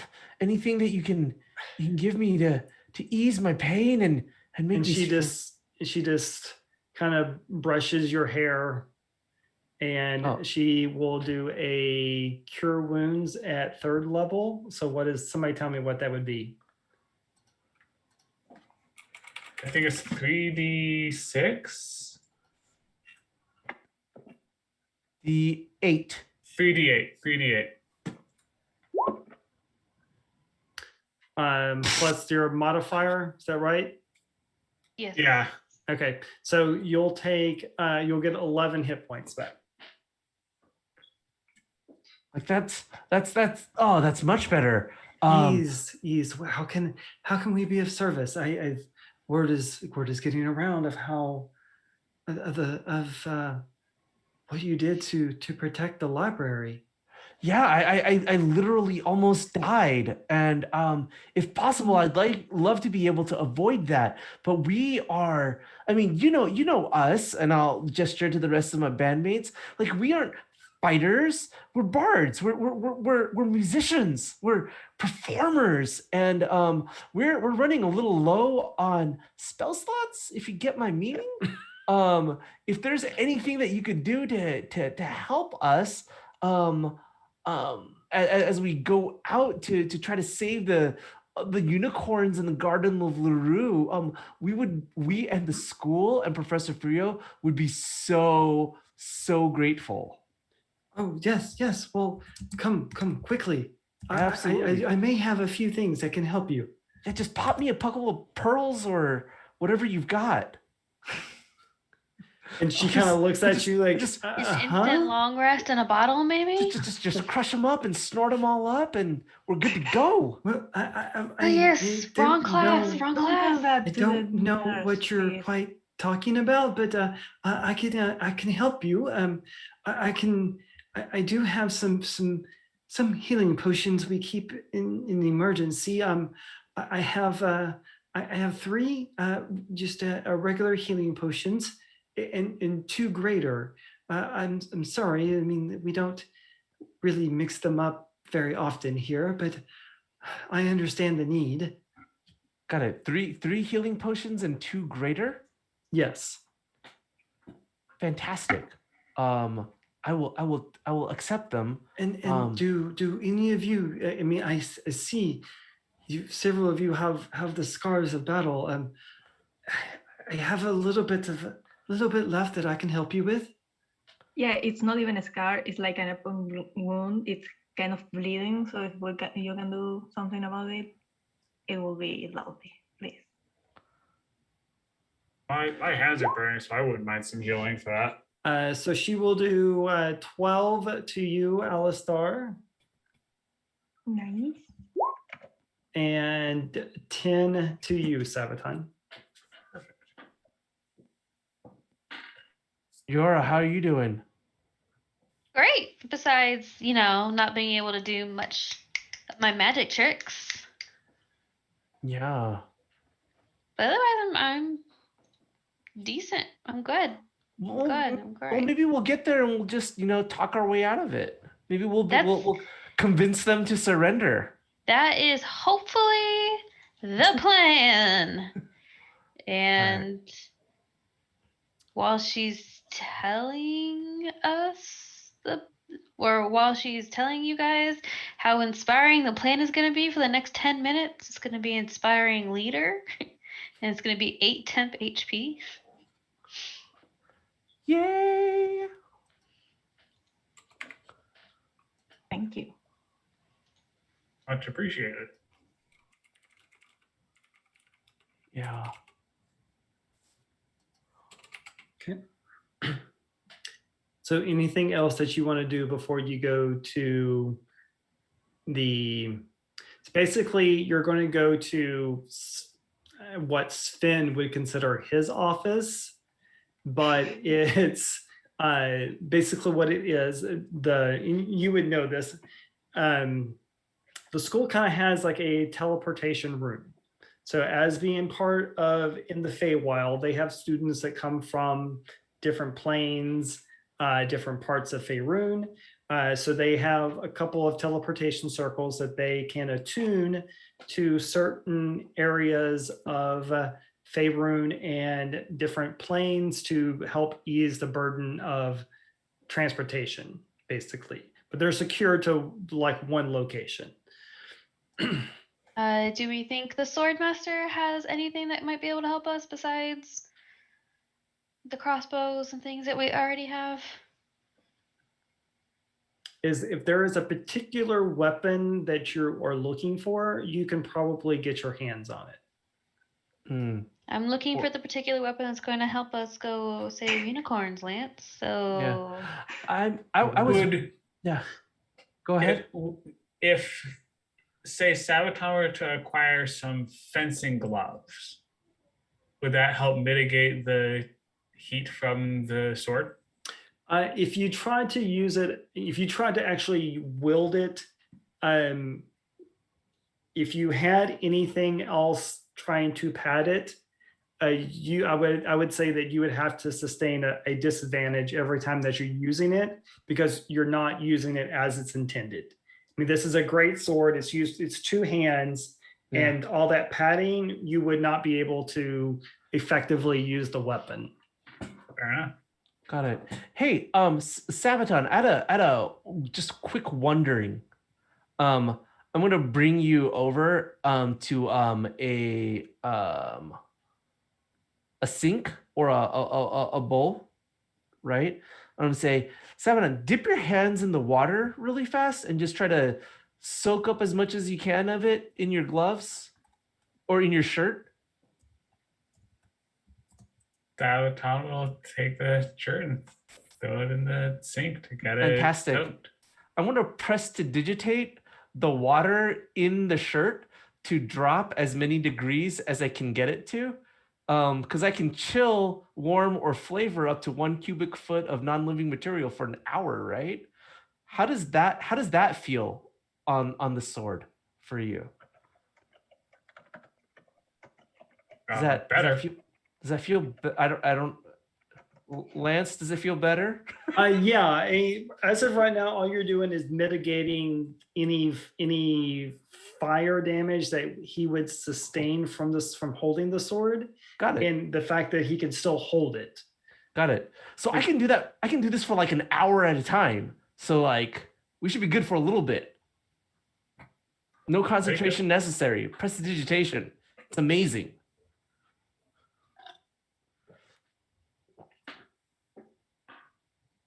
Really neat. Yeah. Any other weapons y'all were hoping for? No, not particularly. Not that I know of. Got I'm it. happy with this. Yeah, we haven't. As Alisar brandishes his rapier, he's so happy does a couple of flourishes. Yeah, we haven't been in any classes with any professors with pearls of power, Lance. No. No, I was just really hoping to be able to crush one up and snort it up and get a rush of magical energy, but that's fine. But do we know anyone in the student black market? I'm sure it is full.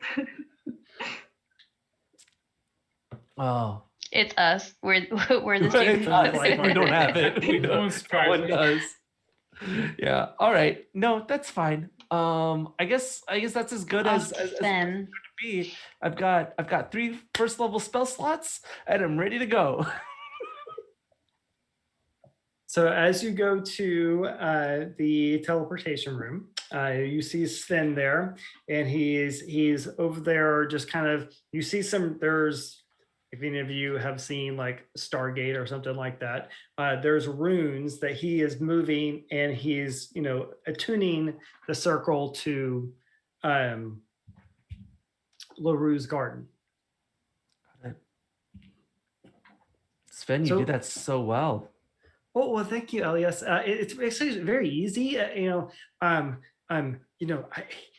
Deep gnomes kind of have like this whole ability with magic. Just kind of, it's kind of cool. So this stuff kind of comes easy to me. So it's like, okay, all right. If you're ready to go, I can only hold it open for about a minute. And so once I open it, get through as quickly as possible. Okay. Well, how do we get back? Just message The bird. the bird, and we can go to a place once a day. So I can once the magic recharges, then I can reopen the portal and you can come through. Did you just say? Can you the do bird that fly once a that day? fast? Oh yeah, Professor Frio's magical birds are amazing. Wow. It's a magical Will be- bird? It's not just a regular old pigeon with them bouncing it up and down. No, it's a figurine of wondrous power. So Figurine. Okay, figurine yes, of it's a pigeon. so I it's thought it was a figurine- real no, pigeon. as No, well. it's a figurine of a You are pigeon. just carrying sorry. a bird. I would. Both you. No, I don't know if Yora would. Jen would definitely be holding the bird. Yeah, I know. So, all right, I guess we're good. Alistair, you still have the wand, right? Yeah, it still has some left, and I got my ring. So Nice. Well, if you like it, then you gotta Gotta put the ring on it. It's true. It's true. So it's like, Is the portal open? The portal is open, and you see, as the portal opens, you see a little stone path, and that Can I- is. Can I hang on a push second. Sven through first? A little stone path, or a little dirt path, and a pool, and a fountain going up, and there's forest and vegetation on all sides. Okay, hurry before it closes. All right, I'm let's go going save some to- unicorns. I'm going to take as much time as I can, just staying behind, like looking at the portal, just to stress Sven out, and then I'm going to log in. Alistair, go, Alistair! It's closing! Yeah, And as you in a step through, second. Alistair, you see the portal begin to close, and you look back and just kind of give a what I would assume is a nod to Sven. You see Sven for just a moment. His eyes flicker red, and there's a grin on Oh, his boy. face, and he goes, No. "Bye," and the portal closes. Been duped. And so you see It was in Sven. everybody is on the page, right? Where the Yeah. everybody sees Yeah. that. So as the portal closes and all of you step in, the first thing that you notice is the heat. It is oppressive. Even for Yora, as someone that is fire resistant, it extremely hot where you are. She loosened like the knot on her little tie. And you begin to see that you're in a garden, but the more you start kind of looking around, you realize there are walls all around you. Guys, is this the Garden of LaRue? I think something bad just happened. Sven didn't quite look as Sven right there. What do you? I think, yeah, he's. You know how I stayed back because I wanted to mess with him because he didn't want to let me keep the ring earlier. So he kind of like was looking very evil. To be honest, his eyes went red and he said bye with a creepy grin, like the ones I do, not the ones Sven stuff. So be careful. Well, no wonder he didn't want you under his robe, Ilias. It's Yeah. not That really makes him. sense. Usually he'd be all over me. I don't So understand. you see this path in front of you. There's a gate and with closed doors. And since we're about to take a break, you begin to hear shouting in a strange language. I don't think any of you speak. It's the and pops, almost like you're hearing living fire speak. Oh no. And you Yeah, I begin to don't see, think you begin to kind of, as you're looking up, you can see approaching you are a bunch of fire genasi screaming. And that's where we'll take our break. And we will be back and to about 10-15 minutes, if that's good with y'all, to see where exactly Yora and the Bard Parade are now. So, Pete, if you want to take us to break, we'll be right back.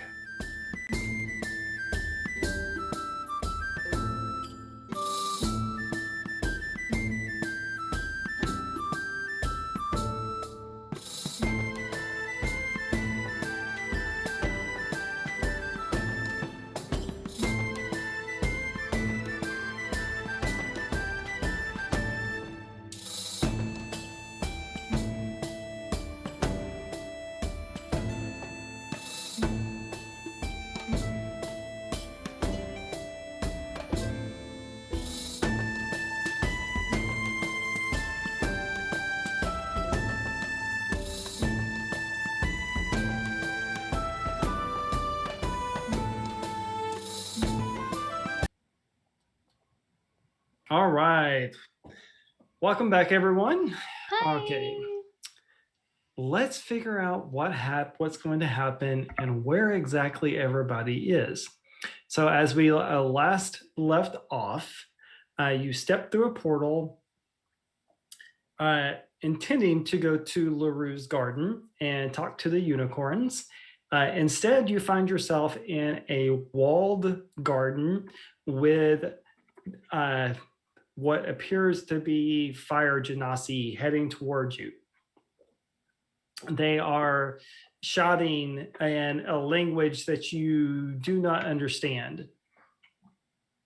As you are kind of getting your bearings around you, you start to see as they approach you that do you want to do anything, by the way? So they're coming towards you, and you can start to realize that they can kind of walk on the wall. I mean, like, so it's kind of like, there's a walking area that they're walking, starting to come towards you, and are going to be able to surround you while walking on top of the wall there. How high up is the wall? It's probably about 20 feet. Yeah, I want to try to run and climb up the wall. I So I want won't be like 30 down. feet up. Okay, let me give you access.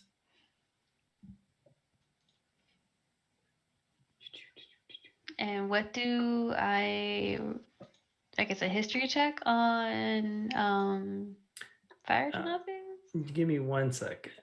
There we go.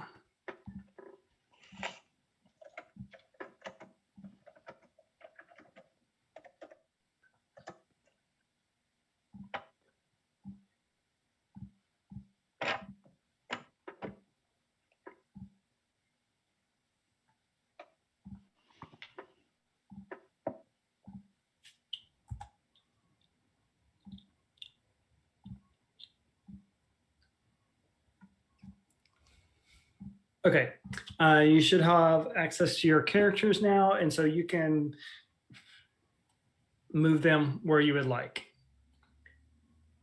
Is that water? Yes, that is water. And this right here is a fountain. That's, beautiful fountain. You're starting to realize you're in a really, really nice garden. It's very lush, beautiful trees, beautiful fountain. Does the heat seem to be coming from the fountain or from the water, or is it just seem hot everywhere? It's just hot. Everyone. So,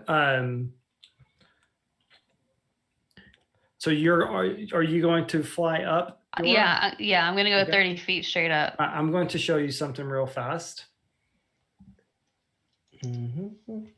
Yes, please show me. So this is kind of what you see when you fly up. Oh, So wow. you have all of these buildings that are different, spires and everywhere. In each one of them, the bigger ones are their rotundas are made of brass, and they're reflecting all the heat. So that's kind of what the city looks like, and you seem to be kind of in the middle-ish part of the city. There's city all around you. So I'm going to go back to. Any chance I recognize any of that? Nope. Cool. Oh. Yeah. So I'll give you a moment to kind of situate where you want to go on the map. Sabotage is going to look around, trying to figure out what the heck's going on. Yeah. I don't like that we are like inside these walls and there's people like going to be above us. So as I said, I will try to sprint and climb the wall so I can look outside as well. Okay. And yes, that would probably get me closer to these people, but at least we will be on like even ground. Okay. So as you kind of spider crawl up to the top, you see about 20 fire genasi heading towards you. You see them kind of reach the point to where it splits, and there's some running around to this side, and then there's some coming towards you. From below, you hear a voice, Alistair, come down. Alistair, turn around. Alistair, turn around, please. Okay. Please. Sorry. Yes. I will turn around. So as you turn around, you see popping out of a little hole is this creature. Do you know what a bullywug is? I think I do. Give me 1 second. It's like a little frog creature. Yeah, I know. That has but this creature has big eyes and has webbed fingers, hands, but its markings are excuse me. Do you know what have you ever seen a fire salamander? So they're all black, but with splotches of yellow and orange and like that. So this is what this creature looks like. And he's popping out of a hole and he's motioning, Alistair. He's motioning towards you. Okay. Yeah, as soon as I hear this little voice, I will turn back and listen to it. Okay. So and try he to is like, so he is kind of about by this bush right here. Okay. Alistair, you don't belong here. And he's looking around. Hurry, get your friends. Okay, how do we get out of here? And why are you telling me this? He looks around. Your godmother sent me. She's Yeah, here. that's what I was assuming. I would have kicked you or something otherwise.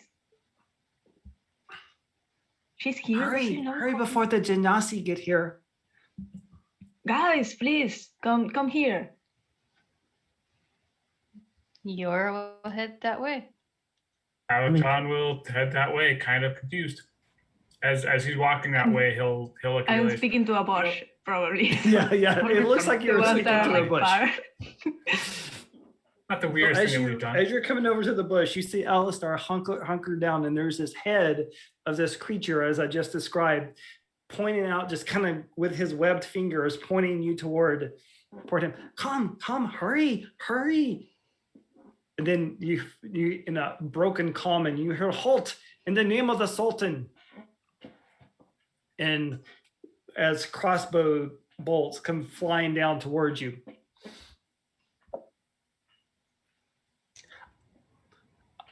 I'll go down.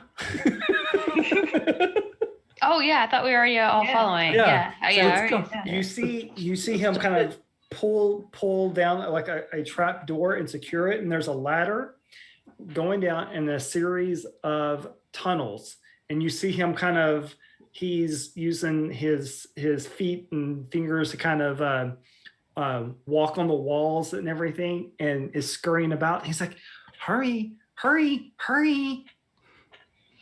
Yeah, I will Alistar. be the first to. It's okay. We can trust them, and it's better than whatever is going on here. Okay. Then I follow Alistar. Sabaton will follow. So as you follow this creature about, he goes through dips and turns and through these tunnel systems, and he finally pops up through another trap door. You're in a beautifully decorated room. There's silks of all colors, and there's a coolness in the room. There is an elaborate table set out with basically service for a group of 6, and sitting on a lounge chair, just eating fruit, you see a woman. She's dressed in has a beautiful dress on, all different colors. There's a shimmer to her look. She has long red hair that she has braided in various patterns. She has different pins and other things in her hair that have butterflies on them, and she has a little almost not really a crown, but a piece sitting on her head that has its leaves and different flowers that are all intertwined. Alistar, my mistress would like to see you. She's very concerned that you're here. It's like, thankfully we what are you doing here? I didn't come here because I wanted to. I can just go talk to her. Oh. I think she's very excited to see you. Yeah, I mean, I'm really glad that she's here. I realized that I didn't quite know where I could find her. And she stands up, kind of walks over to you. Alistar, dear Hi. boy, it's so good to see you. Why, tell me, are you in the city of brass?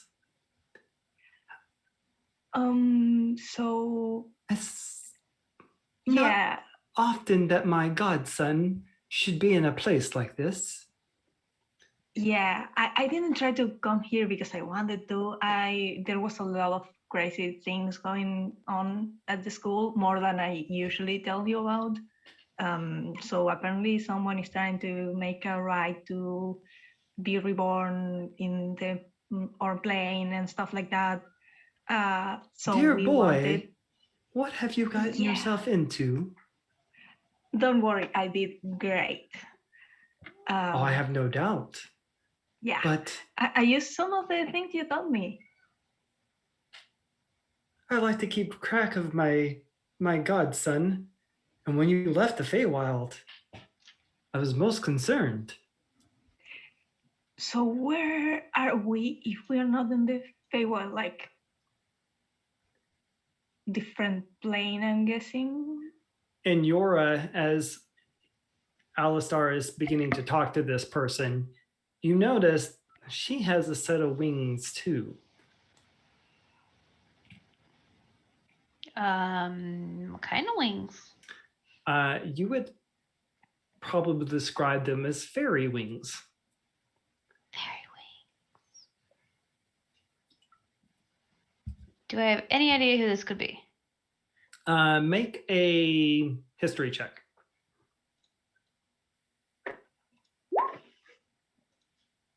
I'll use one of my advantages.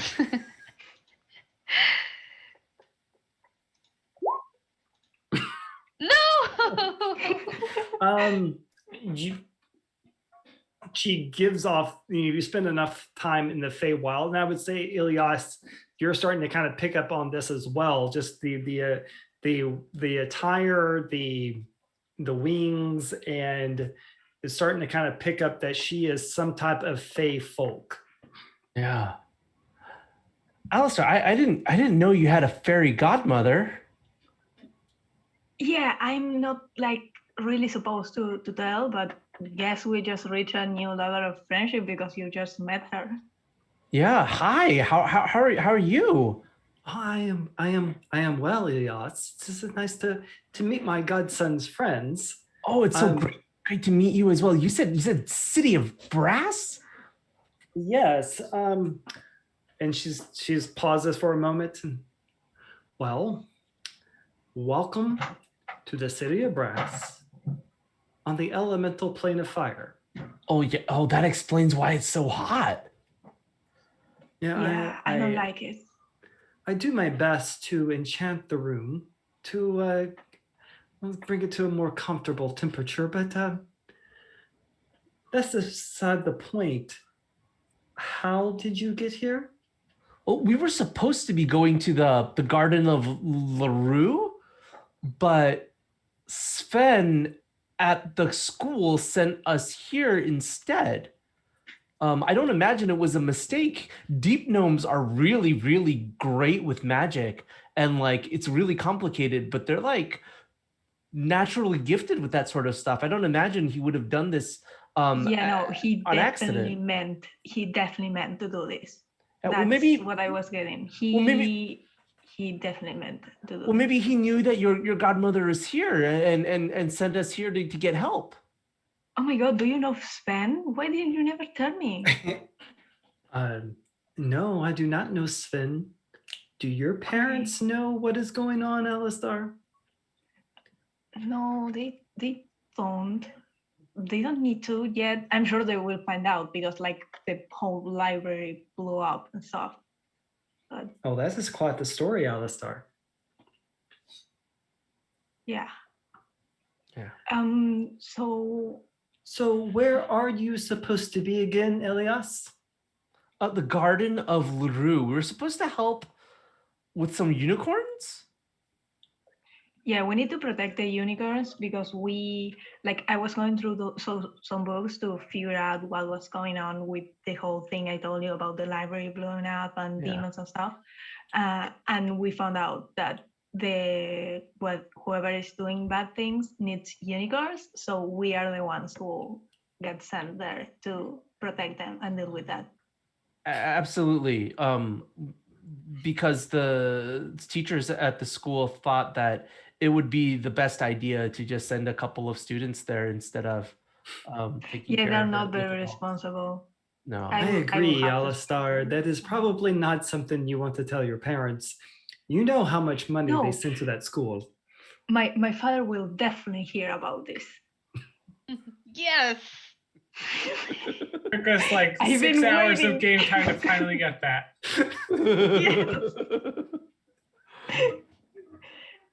Muy bien. Well,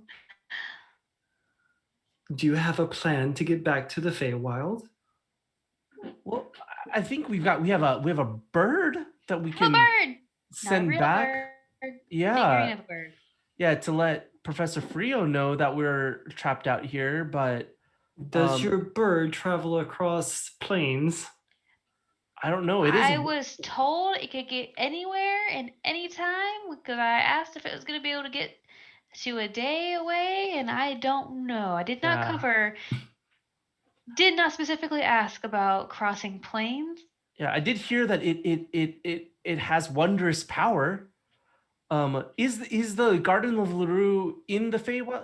Yeah, it's not like in another plane, right? It was just Wait, in a. do you think maybe we should go ahead and tell the bird because I don't think that we were supposed to shift planes. I feel like we would have been warned about that. Yeah, no, that But we if- definitely if the- shouldn't have been here. If the bird can't shift planes, then what would be the point in trying to whisper with it? Because we would know now instead of later. And if we aren't supposed to be here in the first place, I think we might need help now. Eventually, no. But it's fine, guys. Don't you know how to send us back? You go across planes easily. Oh, You probably can. I can send you back. Yeah, I knew you. It You're sounds like a just great amazing idea. like that. Here's the problem, Alistar. I'm loyal to your family and to you, but I only protect you because your father owes me a favor or two.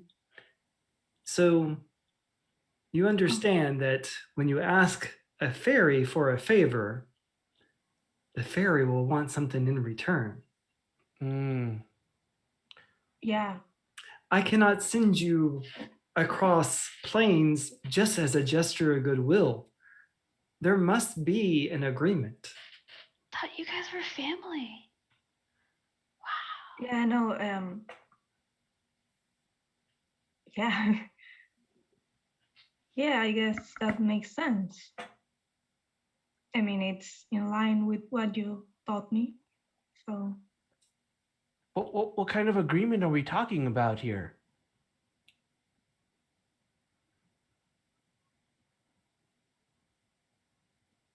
And you see the little creature pop up.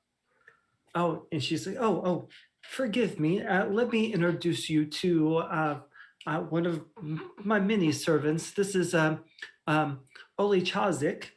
You may call him Ollie, but and he steps forward. He goes, I think I can be of service. I am in need of a favor, and if it's okay with you, my mistress, if they fulfill a favor to me, could you do them a favor as well? She pauses for a moment. Alistar, I am willing to accept this deal if you and your friends are.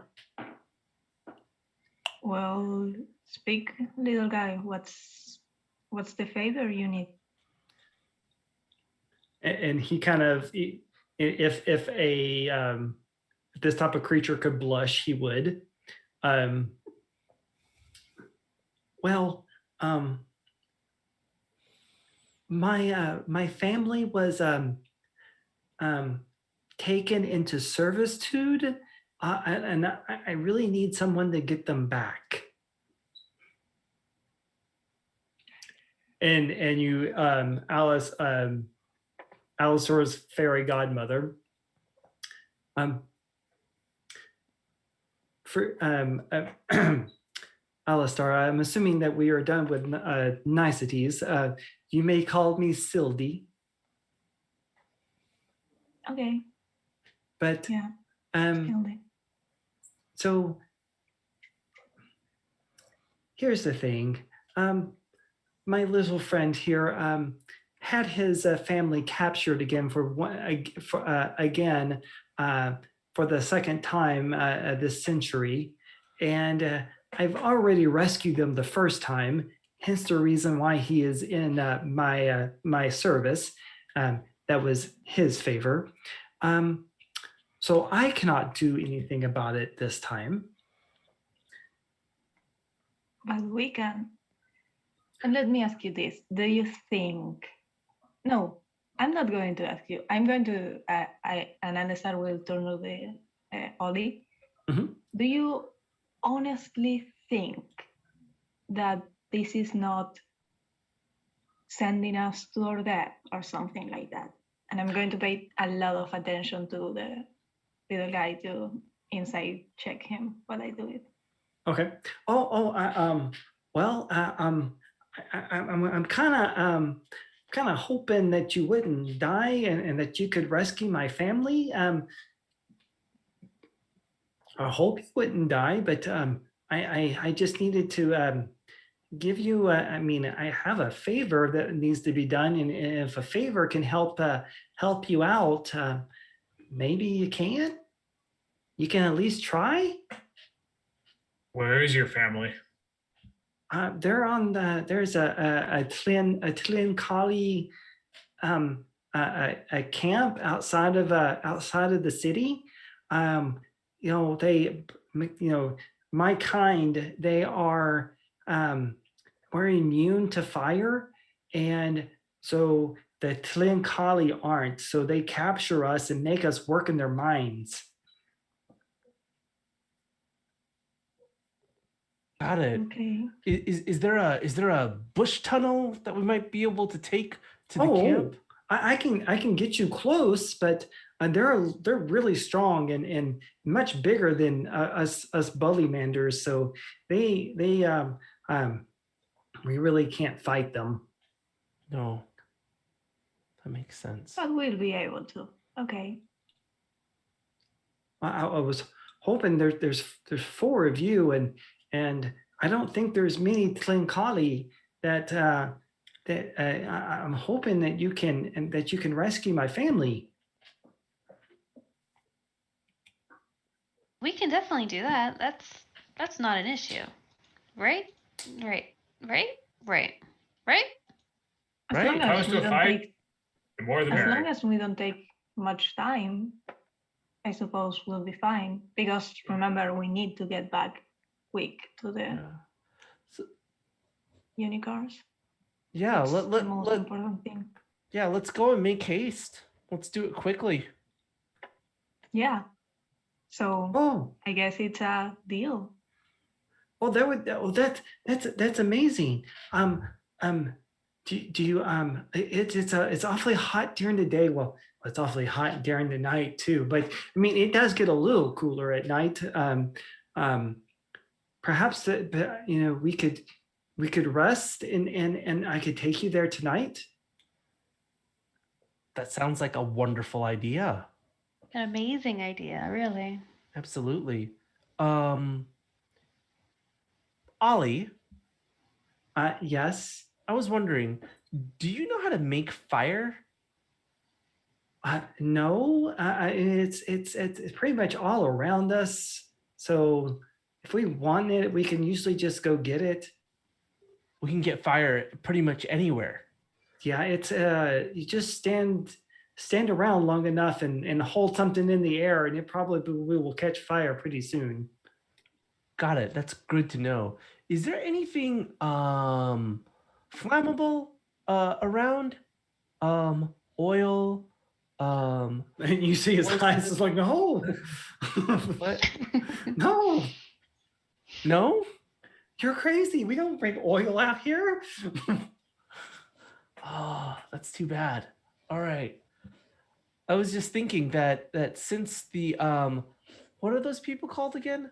The Tlin Kali. The Tlin Kali. Tlin Kali. Kali. Since Kali. since they are flammable, but bullywogs aren't, maybe we could just set fire to the camp and let the fire sort them all out. for us, Yeah, that's actually a great I've idea. actually Good never job. thought about that. right? Like, what if we just did that? All we would need is something to catch fire, and then maybe we could just, wait. We could possibly do that. I don't know where you would get the supplies though. I mean, I guess you would need to, you have to, out in the desert, it gets a little cooler than it is here in the city. So it takes a little bit more to you actually have to start a fire, but you could probably manage somehow. Yeah. The city reflects all the heat and it's very, very hot here if you're not immune to it. Absolutely. Well, none of us are immune to it, so how are we supposed to? You can survive. It's just very uncomfortable. It's just, you will get exhausted quickly if Take you one don't, level of exhaustion every hour that we're out there. Sounds great. and unless you go at the right time. It never really gets night here because something's always glowing. But Oh, you that know, sounds like my nightmare. Why are we here? Oh, Oh, maybe we should ask Sven that when we get back. yeah. Little twerp. Yeah. So let's I think resting is a great idea, and then maybe after resting we can execute plan, ring of fire, set fire to the rain. We definitely started the fire. Any other songs about fire that y'all know? Yeah, there's a song by this really cool band that I don't know if you guys know. I think it's called like The Used or The Fresh, or no, definitely The Used. And they have a really great song. Like I Set Fire. It's not about setting fires, like actual fires. oh, in there, and then the song about the fire starter. No, I it's know not I that was just one. thinking of Fire Away, but Oh, like titanium? Prodigy, come on. All right. Yeah. Let's go. I'm excited. So Sildy shows you that the table is set, my dears. Please feast, be full, get some rest. And I hope you return with Ollie and his family. Oh wow, this is so generous of you. This is truly a feast befitting a hero. She smirks. Oh no, not quite. Elias, I cannot help you unless you want to owe me a favor. We can arrange that if you'd like. I'm used to entering into all sorts of arrangements with older people, if you get my meaning. You should know better. But I don't. He really doesn't. if he did, I don't think he'd be with us. Yeah. Would you, Elias, like to enter into an agreement with a member of the she? Well, I guess it depends on what you're putting into the arrangement and what you're expecting me to put out. The agreement is this. I will provide you with a hero's feast. But you, Ilias, will be at my beck and call at the hour of my choosing, and you will perform a task of my choosing. No questions asked. You are not absolved of the favor until the favor is returned. Can I suggest maybe we can have like 3 questions? Or he can have 3 questions? I roll with persuasion. 3 questions? He because she just said no questions asked. And sometimes Yeah. if you can kind of like twist their little deal around on them, sometimes you might. I don't think that's how Fae work. Well, would you do? Okay. I mean, I mean, this feels pretty good. I mean, So like, as you're talking, you see her basically conjure a paper, a quill, uh-huh. and it's setting her writing out the contract. Does it say "poor unfortunate soul" on Oh, top? yes. Well, it's just one action, right? It's just one thing. Like, how bad could it be? At any point in And time you- with no questions? Ollie's over there. Servitude. How long are we talking in terms of an action? Well, You said Ollie is my servant here in the city of Brass for 1 century. okay. Is that the action? Is that an action? Is 1 century is an action? A Well, no, task, it is. not it an is- action. Learn to listen, Elias. Yeah, an action is like 6 seconds, right? No, She said a task. You said a task. Did you task. say a task or an action? a task. A task. Hmm.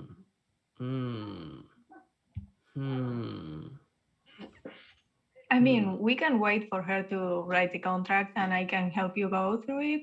I'm kind of like training to get better at like reading these contracts. So maybe I can like help you and we can figure it out.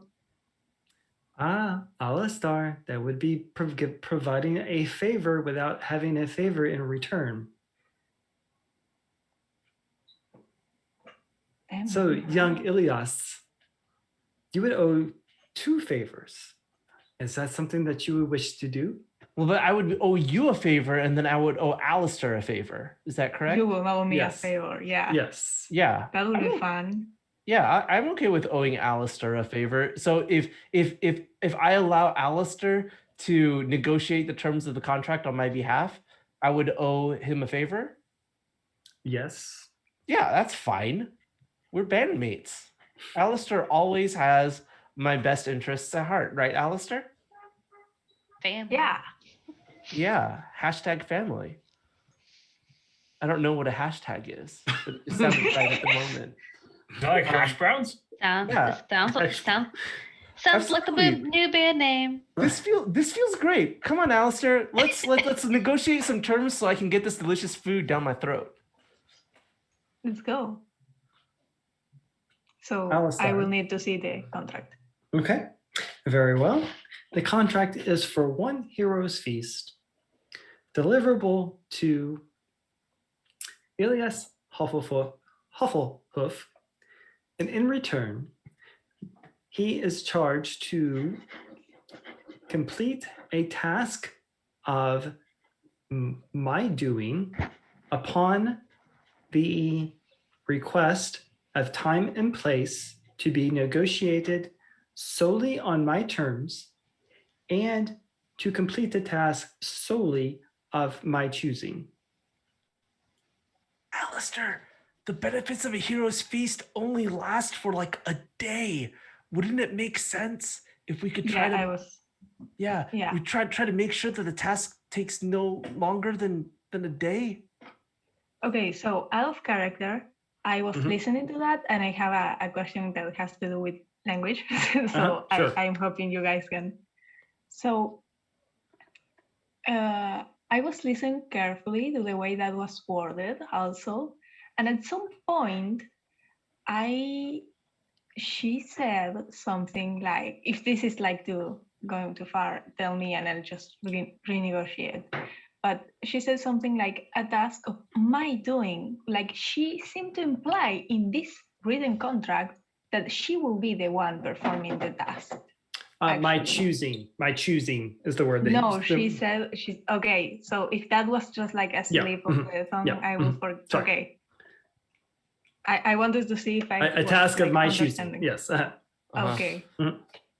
The terms Because of otherwise, yeah. if she had like mess up with something like that, I will like completely be like, okay, yeah, fine, perfect. So Let's it's go with it. it's a task of her choosing completely determined on her terms, Yes. right? No questions Not asked. the wisest person, but even I think this sounds like a bad idea, at least. Well, that's why Alistair is negotiating on my behalf to alter the terms of the arrangement. Still doesn't seem Um, smart. What? Sometimes you just gotta roll the dice. But the Sabotage. Yeah, task it'll be fine. the task could be anything. It could be That's be what I as was simple going to as picking up say. someone's laundry. It could be slaying a dragon. It could be Yeah. literally anything. Are you We sure you have to want to do that? define what a task is. We have to define what a task is, and we need to make sure that for a favor to be fair, it needs to be balanced, right? So let's say if these benefits of this last for a day, maybe the task to be performed can last for longer than that. Or if the benefits of these are equal to, let's say, feeling more healthy and capable, whatever the task is won't be able to make you lose that amount of health or more than that amount of health. Does it make sense, Sylvie? I am amicable to those terms. And she Okay. waves her I hand. will take my own my own thing to write. Forgot the words. And I will begin writing it down myself on a piece of paper. Okay. So as you're writing it down on the piece of paper, it begins to transpose onto the contract. I would like it to be known, Alistar, that Elias is still at my choosing. I will agree that the task will take no longer than 1 day, but it is still my choice, my time when the task is to be performed. Elias, are you okay with that, or do I need to keep trying? Because I think to me, I think I trust her. I think Yeah. it'll be fine. I think as long as the task will not directly harm any of my bandmates, I'm pretty much down for whatever. A day where? What's that? A day where? I assume a day is sunrise, sunset, right? I think it could be no You can use longer like than a day. clocks and stuff. Yeah, no longer than 24 hours.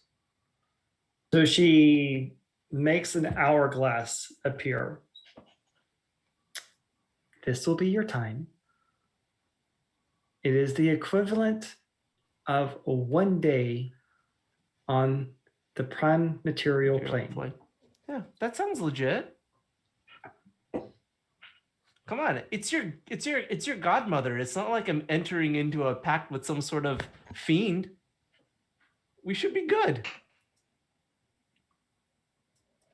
Yeah, I mean, I've known her for a while, and I'm still here, so Sounds good. Still Let's. seems like a bad idea. So Yep. the contract comes to a close. And at the end, upon agreeance, this contract between Sylvie of the She and Elias Hufflehoof, negotiated and abetted and changed and amended by one Alistair Gilbert V, shall now be set in record. And the quill appears, so it has she signs her name, and she hands the quill and contract to Alistar. Alistar is signed as representative of Ilias, I will sign. All right. And I will also sign. Okay. All right. Very well. Your hero feast awaits you. Elias, Alistar, thank you for doing your business. Thank you for doing business. And Alistar, please be sure to draw up a contract with Elias to ensure that his favor is provided in turn. Right, I will get to that right after we eat something because I really want that now. All right. You get the effects of Heroes Feast. Nice. I don't even know what that is. I was just. Do you want us to roll 2d10 each? Yeah, it's yeah, go for it. Okay. So we can all eat. We're all cured of disease. We're all immune to poison and to being frightened for 24 hours. We all make wisdom saving throws with advantage. And then our hit point max increases by 2d10. Okay, I'm going to look that up to all of this. This is such a bad idea, but I'm loving it. No, it's so good. We just increased our hit points by 2d10. Yeah, and then Elias is going to, yeah, doesn't matter. No! By 3 points. Oh no. That sucked. That's fine.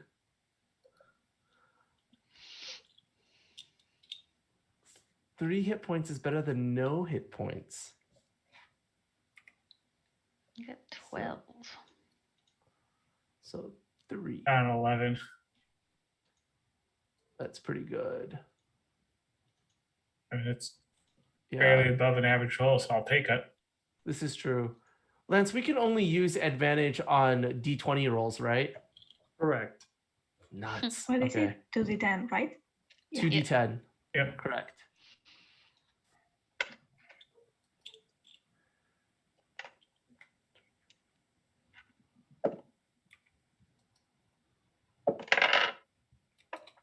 Mm, 8.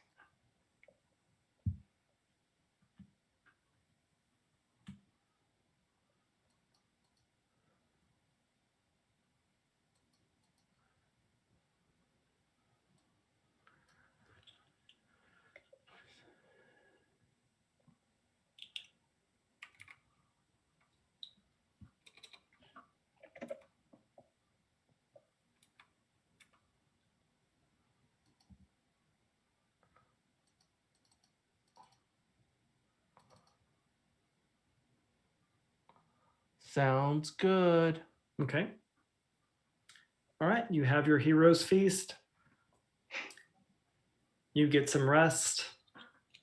And as the equivalent of night falls, you do see that there is a change in the atmosphere.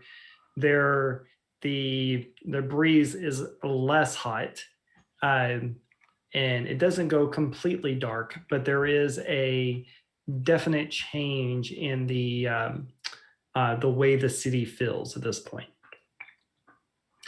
Ollie motions towards you and says, "Do you have everything that you need? We can use the escape the trap door here, and I can take you outside of the city." We have lots of water.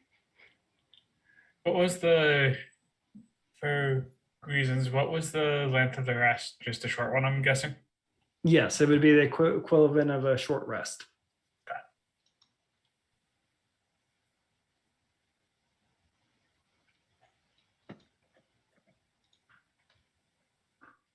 I don't know how to do this.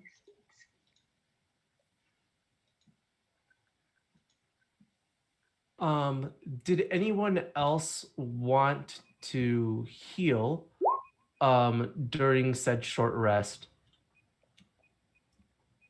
Nope, I was already at max. Okay.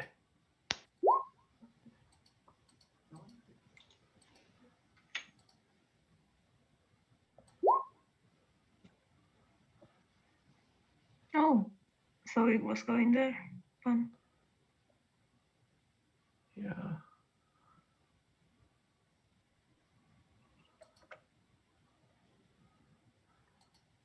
Cool.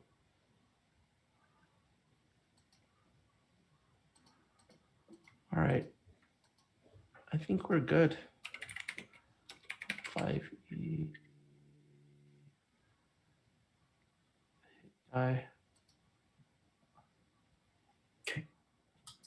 So once you're prepared, and you do get some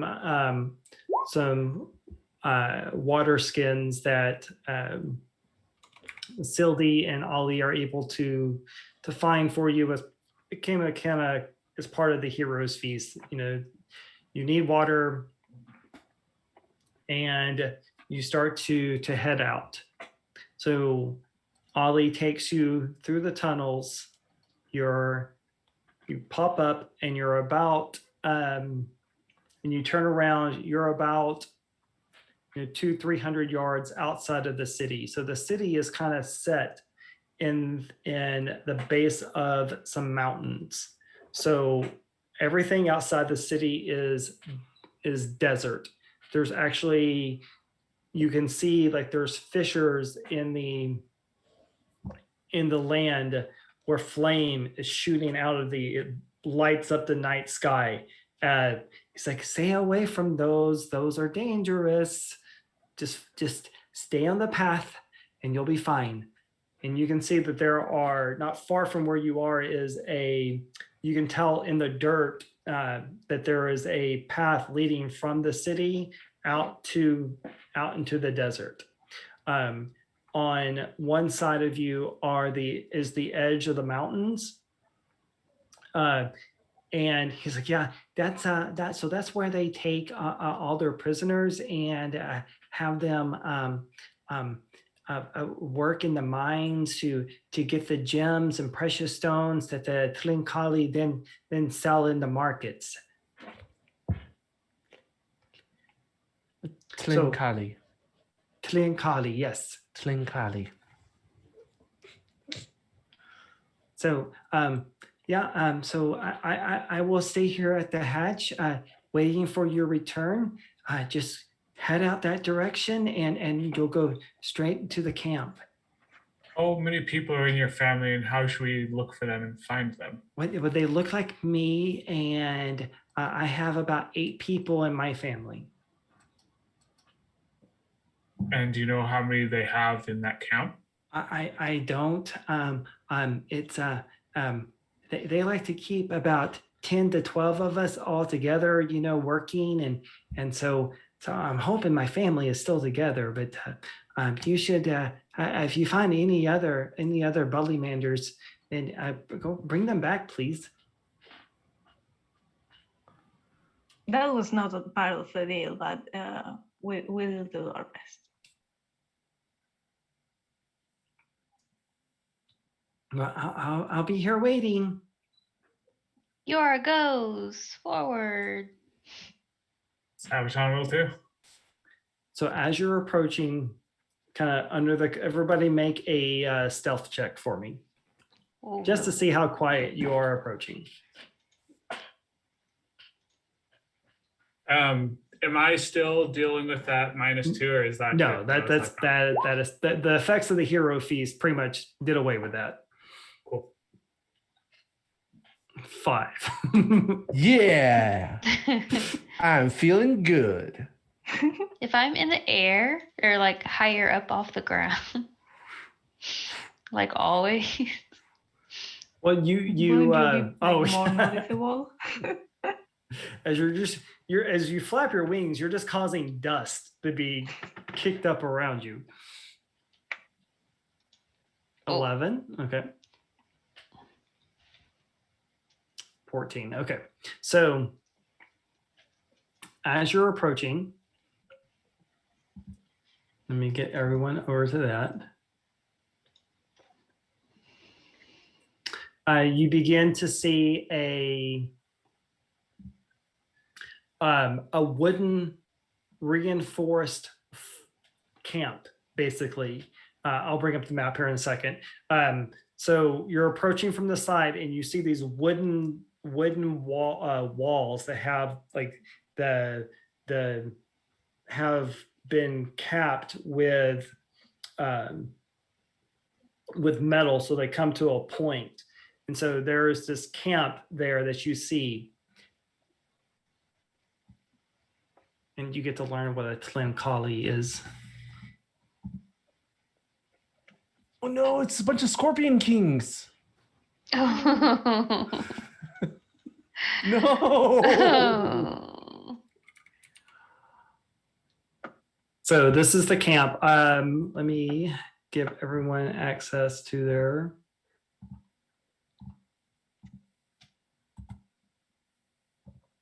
What could possibly go wrong here? Yeah. Is that Guys, you kept asking if it was a good idea. Alistair has like a 9 wisdom. And Yeah. Yeah. This is that looks like, is this camp made of wood? It is. Oh, how exciting. It's a shame we don't have something that can set things on fire just by touch. I can set things on fire, or I can set torches on fire. I I have, have a sword that literally is a flaming yeah. sword. Like, Oh, nice. I Yeah. have like a flask of oil. It helps. You do have a flask of oil? Yeah, I do. That's awesome. Yeah, let's operation. I'm pretty sure I do. Yeah. Mhm. the Maybe a problem white, isn't but I do. how we're going to set things on fire. It's what are we going to do once the things are on fire? Run. I think we just wait for the fire Or to fly. run its course, right? It looks like, is there only one way out of this camp? So you notice you can feel free to move your people anywhere that you want to. I will tell you that you quickly discern that there is the main gate here on the north end, Mm. and there is a large rock structure over here that also has a set of stairs going up. How high up is it? The rock is probably about 20 to 25 feet up in the air. Okay. Awesome. Which way is the wind blowing? Is there a wind? Is there a hot, oppressive wind blowing? There is, but it's more swirling. It's kind of hard to tell which, like, it's not blowing in one specific direction. It's more of a swirling wind. Firestorm. Okay. So we just walk in there and we just tell them to give us the people, right? I mean, that usually works, especially if I like am charming enough, which is 99% of the time. Yeah. Do you wanna try that? And then if that doesn't work, we can Operation Flaming Camp. Yes. That sounds great. When is Yeah, it Operation We Fight and Kill Them All? What's that? If the fire doesn't work, that will be like That'll be the- like the thing. option C, right? That'll be plan C. Yeah. Yeah. Okay. Yeah. I like will in a- go with you, the yeah. dog, Yora. Yeah. In a way, setting the camp on fire is just like summoning a giant flame elemental to fight on our behalf. It's just out of our control, but yeah, definitely. Yeah, but you know, all the people we're trying to save are immune to fire damage, so we should be good. I think But- so. None of us are. I mean, we just won't But go we in won't the stay camp. in the fire. Yeah. Yeah. So Okay. should I go through the front door or should I just try to like fly up on one of these things? So at least I'm not like real close to them. Because what do we actually know about these things? We didn't really ask very many questions about these things. Do we know Flinkari? anything about these things? They kidnap frog people to have as slaves. Well, I they mean, like, are actually, flaming like- fire. We, That you know, That they are not, that they're flammable. Gotcha. yeah, we know they aren't immune to fire. That's what we know. But we don't know how they attack us. No. Nope. Nope. But I mean, if you want to try to just talk to them and see if they'll release 8 of their prisoners, Yeah, no big deal. Yeah, MBD. Yeah. Nibbida. Where do you want us to set up? Just in case. Well, something tells me that maybe I should just try to knock on the front door. And so Okay. maybe like on the other side of Oh, you want us to do you want us to climb up the stone thing? And set up on the other side of the camp? this stone thing? Yeah, the stone structure with the stairs going up it. Oh, I mean, I could probably fly up there and talk to him from up there. Isn't Oh. is this not the front gate over here? Like I think north? so. Gates at the north. Yeah, Yeah. that's the front gate. Mhm. Yeah. Yeah. So do you want to come in from the back and we'll hide around the front and get ready to set things on fire in case negotiations don't go well? Yes. This sounds fantastic. I'm really excited about it. Does it, Sabaton? Stabs? Alistar? Stabby, stabby. Yeah. Okay. She starts like prepping herself.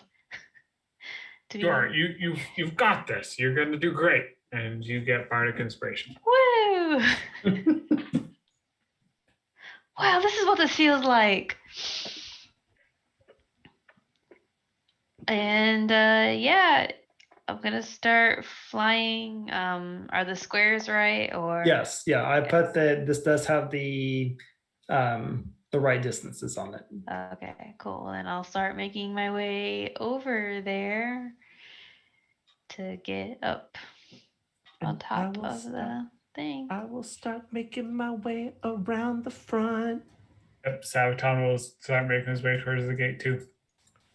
I have no idea. I think I have no idea where to go. Yeah. Yeah. How heavy are these barricades, Lance? They are heavy. I mean, they are probably at least the rock is about 25 feet tall, and so the barricades are probably about that as well. You do know it's very well constructed. Got it. It's wood, but it's been reinforced with metal all the way around. Gotcha. You know what Alistair is going to try to do? He can climb through these walls. So he's going to try to stealth inside the camp, like climb into it and get inside with no one seeing, and maybe like check a tent or something to see. Okay. All right. So make me a stealth check, and then go ahead and put Alistar where you would like him to be inside the camp. That's a nat 20 for a 26. Oh, nice. Okay. Very nice. So I will tell you that, so as you kind of crest up the top, go ahead and tell me where you are, where you want to be. Well, do you want to stay there, or do you want to? Probably, if I know Yora is going to be flying on one side, I'm going to go to the other side, so people won't be looking at that place. Okay, so as you're over there, what you're starting to kind of see is like these are little tents here, and here, and here, and here, and then there's one big tent here in the middle. And then you basically see these two scorpion-like creatures kind of just, they're basically having a conversation.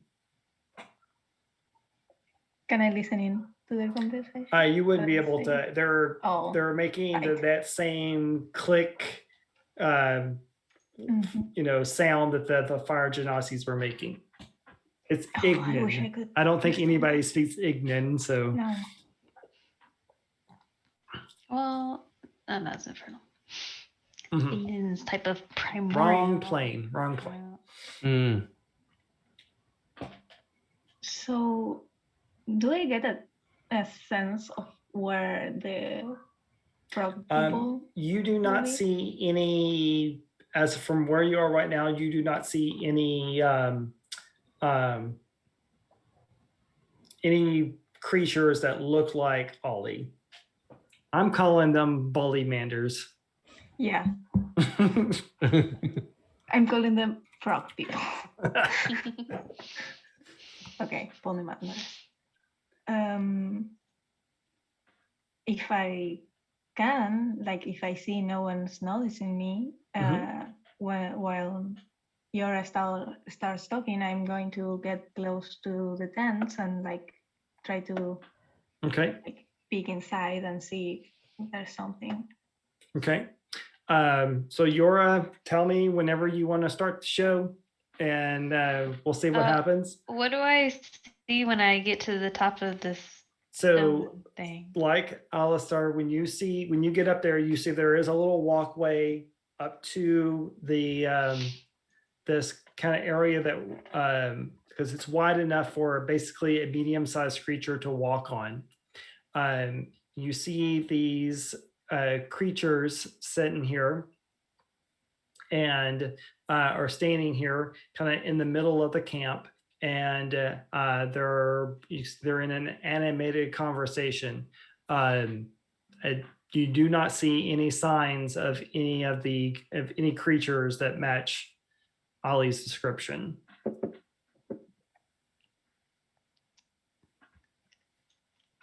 And Alistair, as you're checking the tents, there is like old mats that are very worn and dirty, but there's no one inside. Okay, I'm going to move. Where is the closest one? What did I do? Okay. I'm going to, instead of going to the next tent, I'm ambitious. Yeah, I will go to this one up there and check, is it the same? Same. I will make my way to the other side and okay, make me another stealth. If you're gonna go all the way across, make another confident. Yeah. So are you right. kind of waiting for Yora to try to get their attention away from Yes. you, or okay? Yes. Yeah. Okay. Yeah, so Yora, do you want to? I can make the stealth check now if you want to. Okay. Well, yeah. Okay, that works. So Yora, do you want to start speaking? Yeah, she'll be up there and she will go ahead and cast dancing lights on herself. And literally put the spotlight on herself. Okay. And oh god. And she'll basically do like a yoo-hoo up here sort of thing. So they turn. Yeah, I bet they do. And they start speaking that language out to you and gesturing towards you and start moving your direction. Yep, I bet they do. And go 30 feet up and say, "I'm sorry, I can't hear you. I can't understand you." And so they switch to the, "What do you want?" Oh, I'm so glad. Thank you so much. I'm so happy that now we can share this beautiful bonding moment. I was actually hoping, can you assist me in a super epic quest that involves fairies and unicorns and a bunch of teenagers against the world? And they look up all confused. Tiefling, what do you speak of?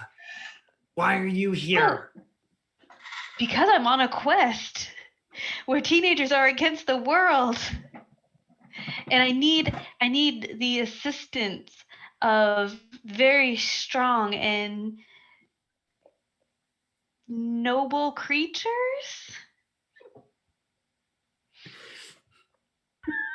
You see them just kind of throw their heads back and laugh. I've been called many things in my days, and noble is not one of them.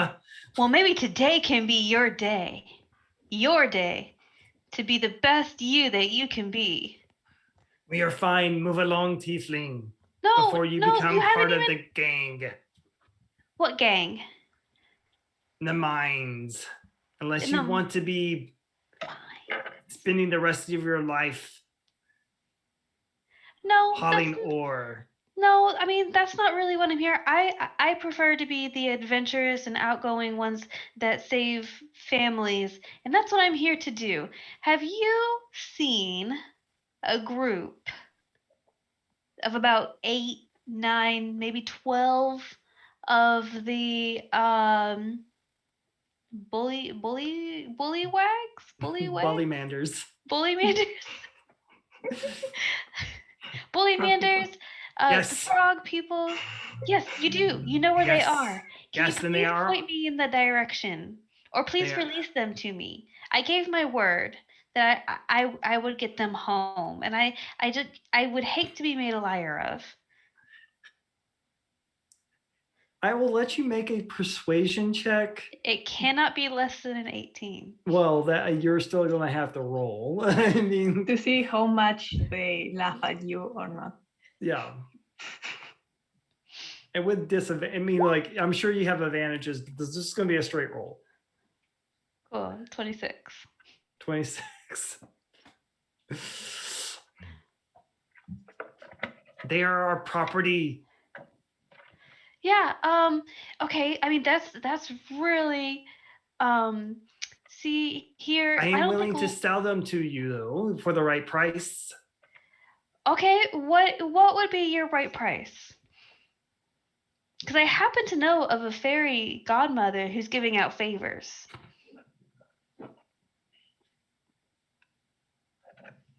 Does the fairy have gold and gems? I'm sure she can get them. Then bring her here and let her negotiate. Oh, no, no, no, no, no. We don't have time for that.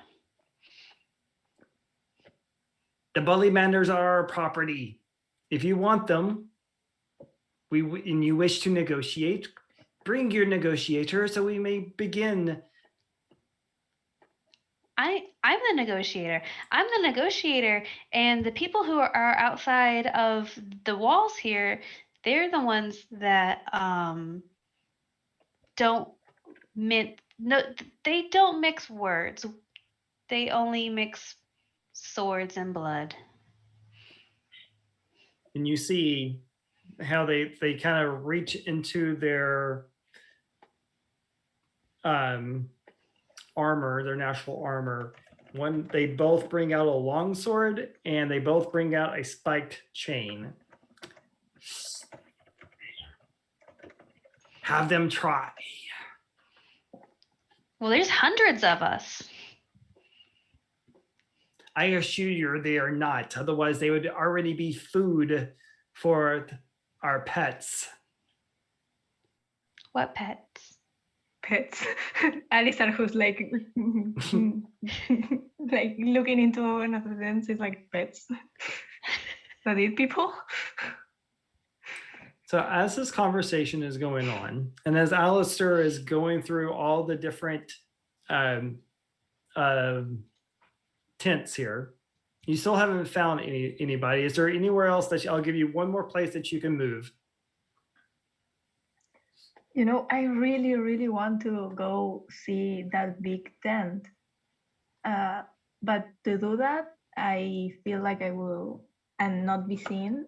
I feel like, oh my God, this is so hard to focus with the cat here. I feel like I will probably need to like climb out and then go back inside.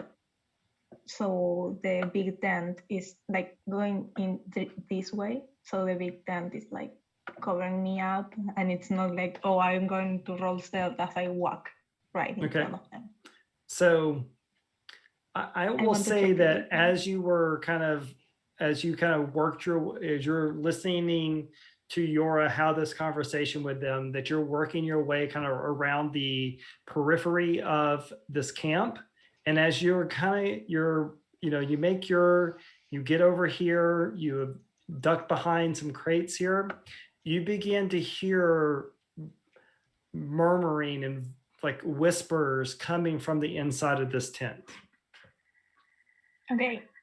Again, I don't want even the people inside the tent to know this, like, oh, whatever is inside the tent to know this what's going on, but I want to see what's inside. Okay. Going It's into- all you would the front is right here where this thing is standing. So this is all covered here. You could probably lift up. like, Yeah, flip? you could lift Yeah. up and look underneath it. And you can see all chained together are 10 Bullymanders kind of chained together against the back end of this tent here. Great. Okay. So this is going great. I'm glad they're here. So I'm going to see, like, try to look for the one that's the most calm, if any of them are. I don't want to freak anyone out. And I will point to one of them and speak in their minds. I'm using message. Mhm. I'm going to say, hey, please be silent. One of yours sent us here to help you. Look to the back side of the tent and Okay. can you slowly move here and bring the others? And I'm going to like wait to see what So there's a person- pause, and you see them all get still. I can only speak to like one, Right. but I'm hoping that this one will like share the Mhm. message in whispers. So you hear whispering, and you see 10 heads slowly turn in your direction. And so they kind of tentatively give you a little wave, Elias and Sabaton. While all of that is going on, you hear a rumble underneath your feet No. as this guy, where did he go? Come here. There he is. Pops out from behind Elias and attacks. So if you can't see it,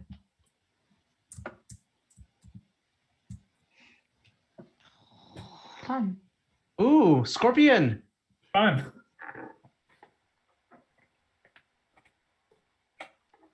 that 5 stealth check did not help you. So it is going to snap at you with 2 claws. So 21 and 13. 13 does not hit. The 21 does. Okay. So it's going to do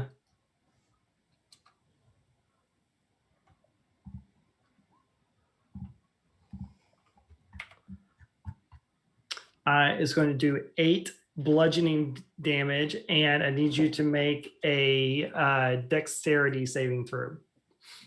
And a dexterity saving throw. Rolling. 23. Okay.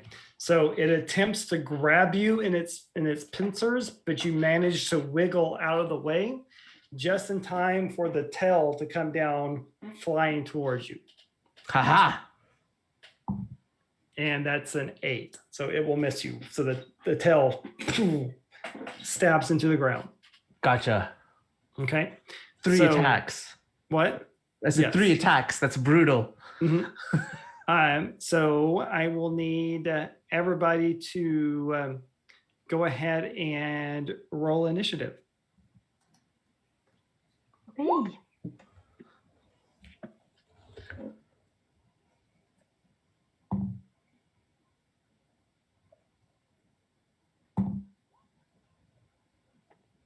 I'm rolling so well for this, and I'm sure I will roll so bad in this combat.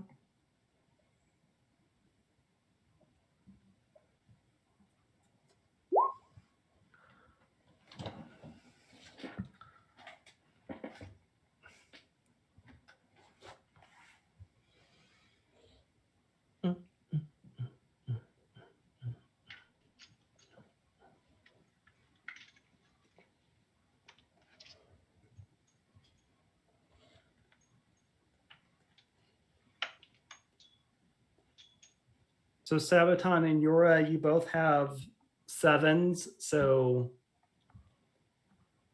I guess Sabaton, you have a slightly, or you both have the same dex. So I'll let y'all decide who wants to act on your turn. I think Yora does, because it looks like Yora rolled a 3. Or did she roll a 4? No. Because I have a 14 to my dex. What's Yora's dex? I say the 0.15 4. takes it. Right. So I'll let y'all decide what you're. I mean, y'all can do whatever you want. So she's in a different spot. So it's the way this we're going to kind of work this, since we're all kind of like in different places. On your turn, you can continue doing what you're doing, and I'm assuming if y'all will fight, you can yell for help, anything like that. But Cam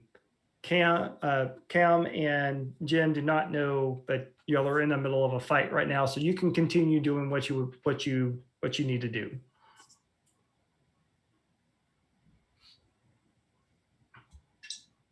And Alistair, you're first. So I'm going to keep doing what I was doing.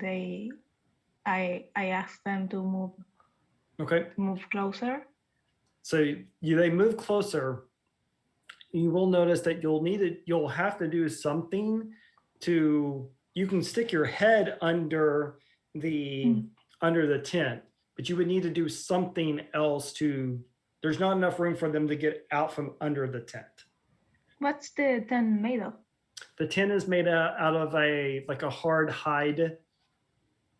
Because I can try to cut yes. thing open with my dagger. Mm-hmm. Yeah, I will try to do it. Okay, so you're motioning them over, and you take your dagger, and it stabs in there, and you're able to basically work it down to where you put a slit into the side of this cover. Mm-hmm. Okay, so are you just going to continue to motion them? Yeah. And okay. I'm going to ask them, are you by chance Ollie's family, or just? And they look really confused at you, but when you say Ollie, they start shaking their heads. Okay, great. We're going to have to be super quiet. I'm not qualified for this, but let's go. Okay. How big are these frog people? They're medium sized. I mean, he's probably about 4.5 feet tall. So okay. So they're about like that. Mm-hmm. But they're not like halfling size. No, they're a little bit bigger. They're probably they're slightly shorter than you. That's okay. all. That's complicated.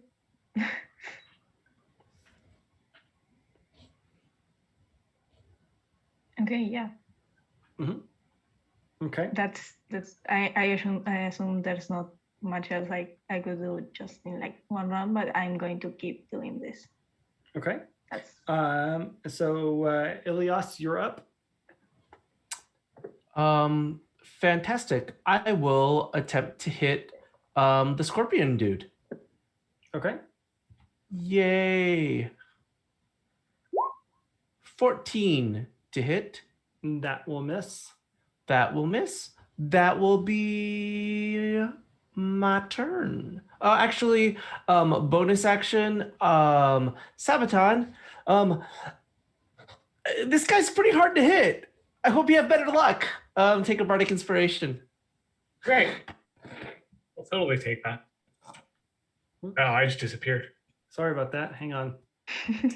You give Bark inspiration, Sabaton's gone. So I can't have nice things.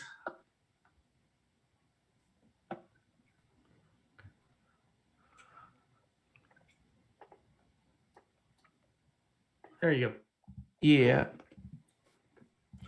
I don't have any advantages, do I? Let me look. Because I could roll it again if I do. Ilias does have an advantage. I will roll it again right now. 24 to hit.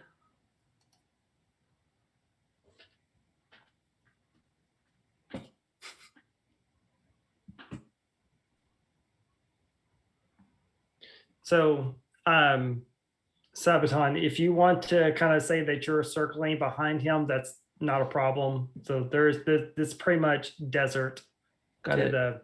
the top of you. That's what my plan was going to be. Yep. Lance, is it okay if I used an advantage to re-roll the hit? Yes. Mhm. Does a 24 hit? Yes. Yay. For 8 damage, Okay. it starts vibrating. It's excited to see us. Yes. Is That's it? what- Is it waving its pincers?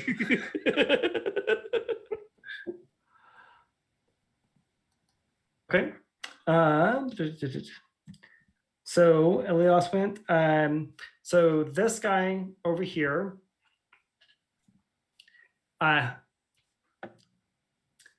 keeps his focus on Yora. So you're negotiating. What else are you offering other than a fey?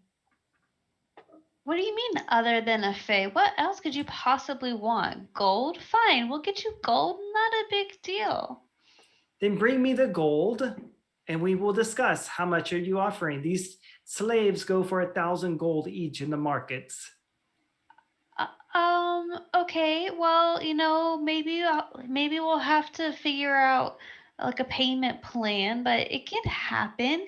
It's either that or, and she's gonna kind of put her hand to her ear and say, I think I hear drums of all the people that might just be able to come in here and take them anyway. And it's going to be a minor illusion of Okay. drums. And it's going to start low and then just start getting louder and louder. Okay. So as that's going on, it's this guy's turn.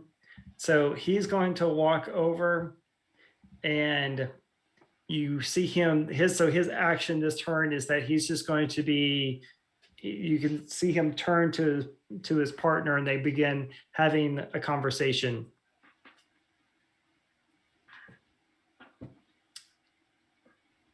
So that's his turn. So that would take us to Yora. Is there anything else that you want to do? I'm going to say that the minor illusion was your turn. Right. So Okay. Yeah. okay. Same. Okay. So Sabaton, you're up. Sabaton is gonna go over here, so he's flanking the beastie, Okay. and he's gonna stab it with his rapier. Because I'm flanking advantage. 19 to hit. Yep. That's 4 points of piercing, 5 sneak attack. And then as a bonus action, 2-weapon fighting, I'm going to try and stab it with try and hit it with my scimitar. Okay.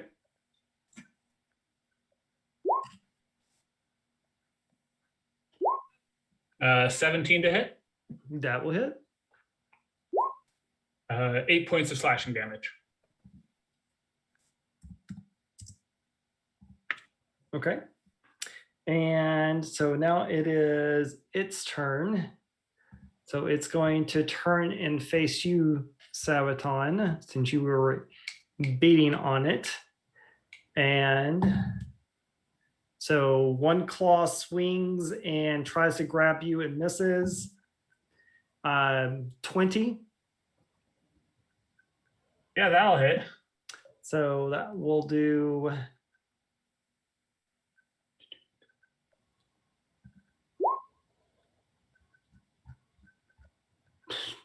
3 points of damage. And make a dexterity saving throw.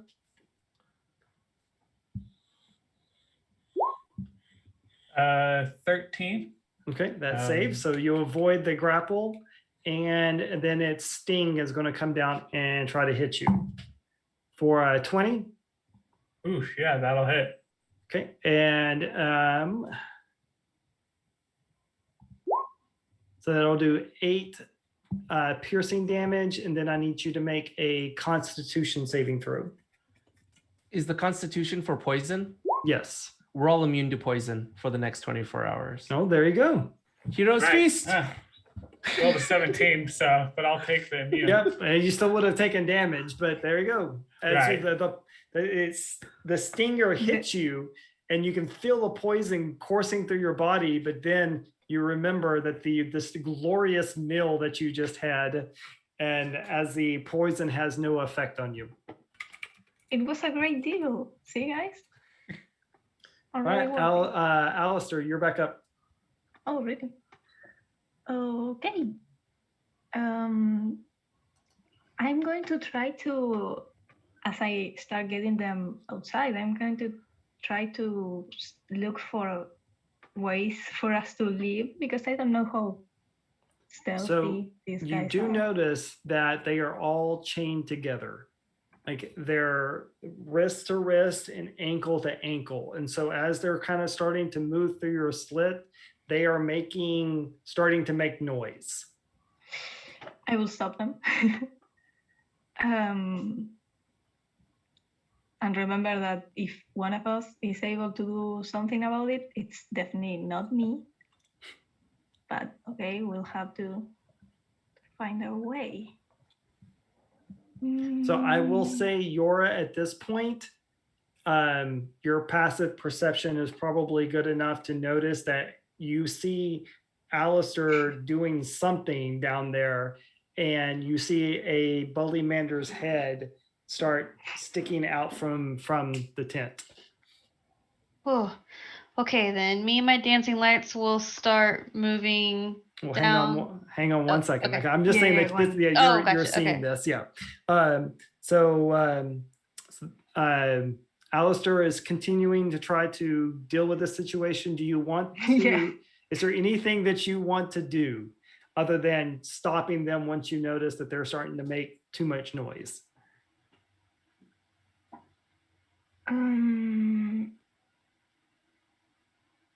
I'm going to precisely look at Yora and make a face for her to get their attention, so I can, because I can't do anything about the chains, so I would just have to wait that these guys are too distracted by whatever she does, so they can't focus on us. Okay. So I will wait. All right. Ilias, it's your turn. Fantastic. I try to attack again.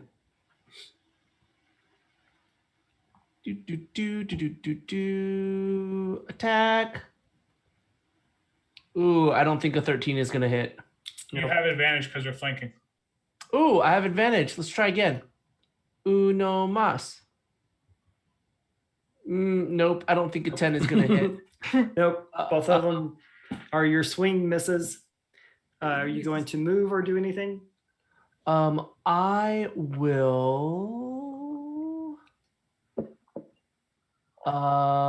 not. I will stay there. And how many of these do I have left? Bonus action. Actually, Sabaton, do you still have your Bardic Inspiration die? Yep. Yeah, Okay. I do. Okay, I will not then. I will just stay where I am. Pretty.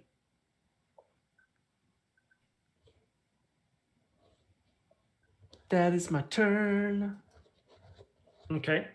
So Yora, you see it's as these two guys, they continue to have a conversation, and one of them turns to you. This is getting us nowhere. I hear drums, but I do not think they are what you say they are.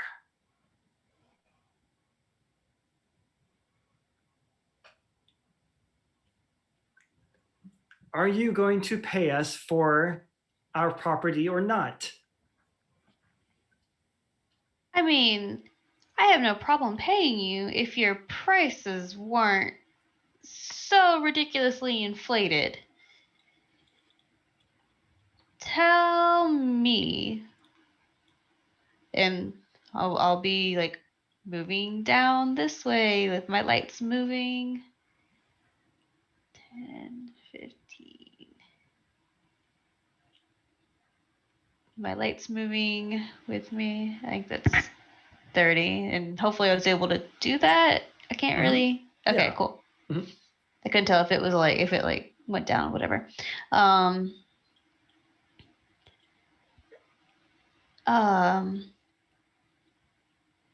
And I'll have the minor illusion getting louder. Okay. Yeah, it lasts for a minute. Yeah, it's getting louder. Okay. So you see one of them goes and stands in front of the of this tent. And the other one kind of starts skittering on the ground, kind of making sure that he's following you. Are both of their eyes still on me? Yes. Mhm. Okay, They're both cool. looking at you. Mhm. Oh, Yep. okay. Then Right. I'm gonna figure out how I'm gonna keep BS my way through this. And Can I make a bull S check? you can make another persuasion check. Go ahead.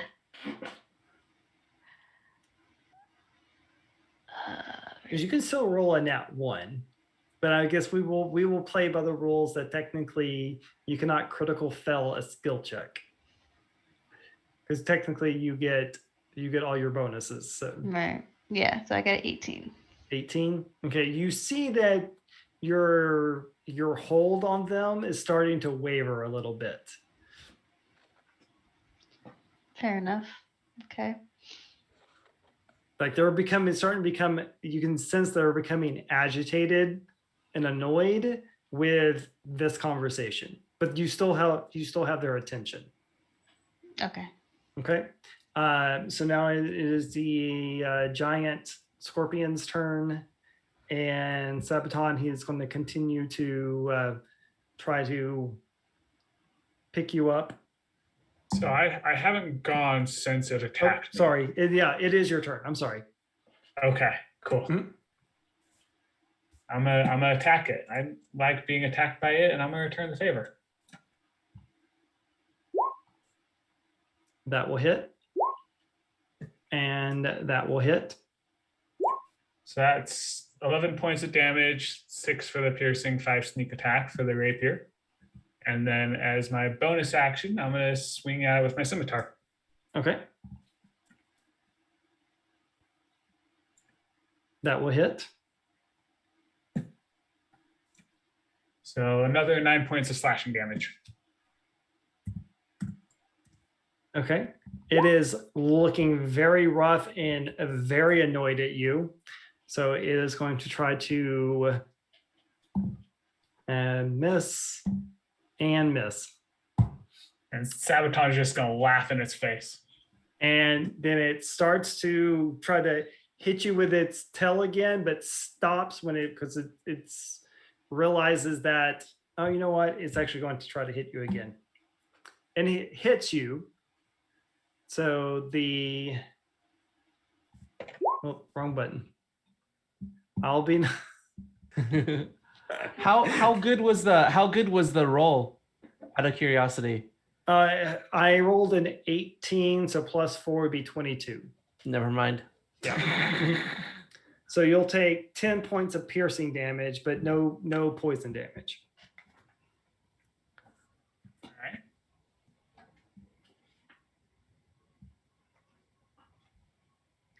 And so that's we're back to Alistair. You Okay, can so- see that there is like you could see through the tent to the very front because that's where the little flap was.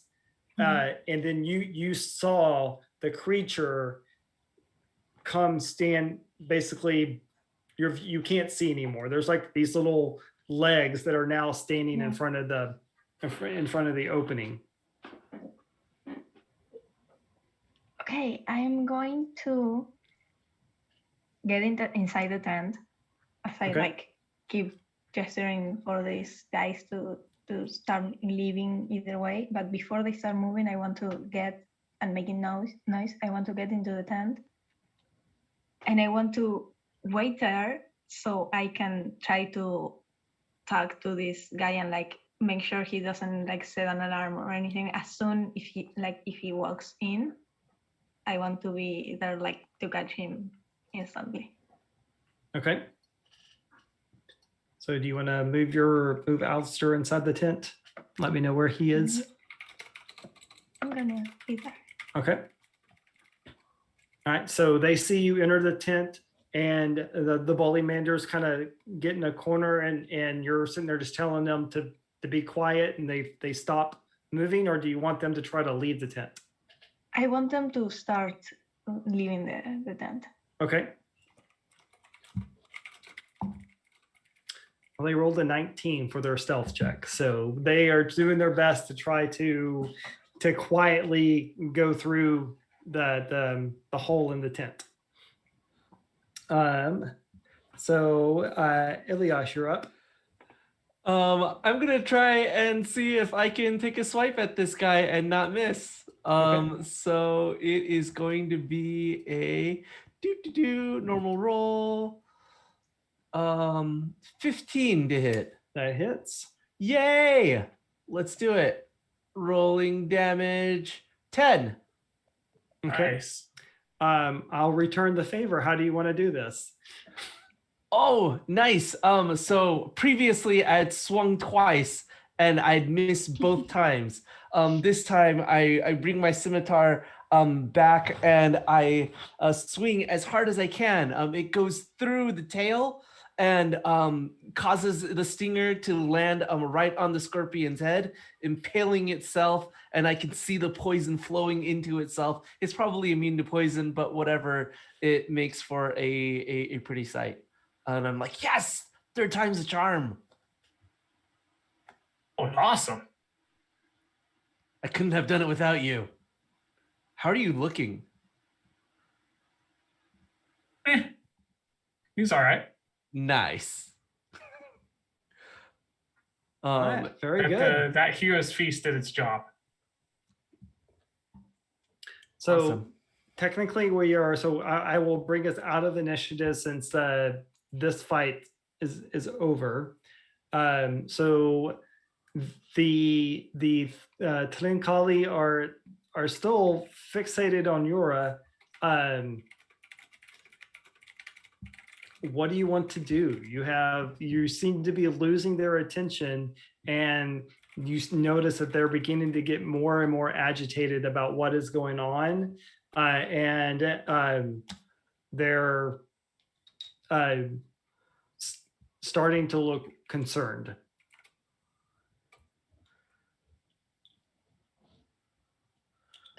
They're starting to look concerned at me.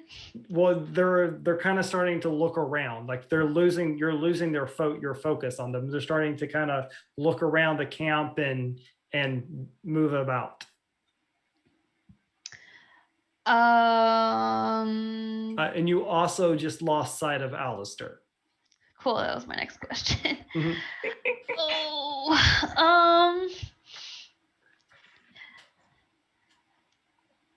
So I'll keep walking along this way.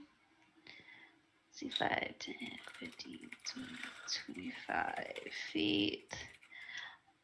Wanted to keeping their attention and their weapons that they have out. They still have their weapons out. Yes. Mhm. Correct. Kind of, I'll send I'll send one of my dancing lights over top of each of them, so they have like a mini spotlight on them, and I'll ask, so how much for the weapons and the 10 or so people that I'm looking for? Like an actual number. Don't just say thousands, like an actual number. And they look confused. He's like, you wish to buy our weapons?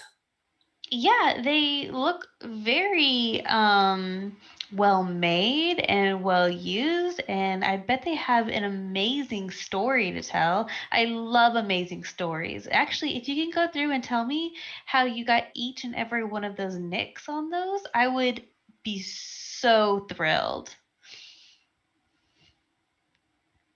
Who do you represent? And why is a single tiefling out here? Oh, because as stated, I'm the one who can make your life a little bit easier instead of listening for those drums that are just getting louder. And I'm sure by now this place is absolutely surrounded. This is just a courtesy call. So on that, I have a question for you. yeah. Can we hear Yora from where Sabaton and Ilias are? I'm speaking loudly with the intention that everybody I mean, can hear me. you're out in the desert, so sound is carrying, and you can see her. You know, she hovers for a little bit and then goes back down, and then she comes up and hovers a little bit more, and goes down. You have enough of an angle. She disappears from your view once she lands because you can't see over the walls. But every once in a while, you can see her pop up and pop back down, but you can hear her voice echoing. Okay, and then I have one more question. Can we hear the drums that she's having delusions do? Okay, so if you'll allow me, what I would like to do is Sabaton would like to smack his swords together and cause thunderclap. Okay. Which is a sound that can be heard, I literally just had it up, like 100 feet away. Feet. Yeah. Yeah. Like a loud bang to try and like augment the drums that Yora has. Okay. All right. With that, Yora, you hear a clap of thunder. This guy takes off running toward the gate, skittering. He turns over his shoulder and starts shouting at the other guy in a language that the Ignan language. And Alistair, you see this head poke through the opening in the tent and stare at you. I immediately like do this, and like it's the most important thing ever. I start like speaking on his head, like I completely mean it, and this is super important, and he needs to listen to me.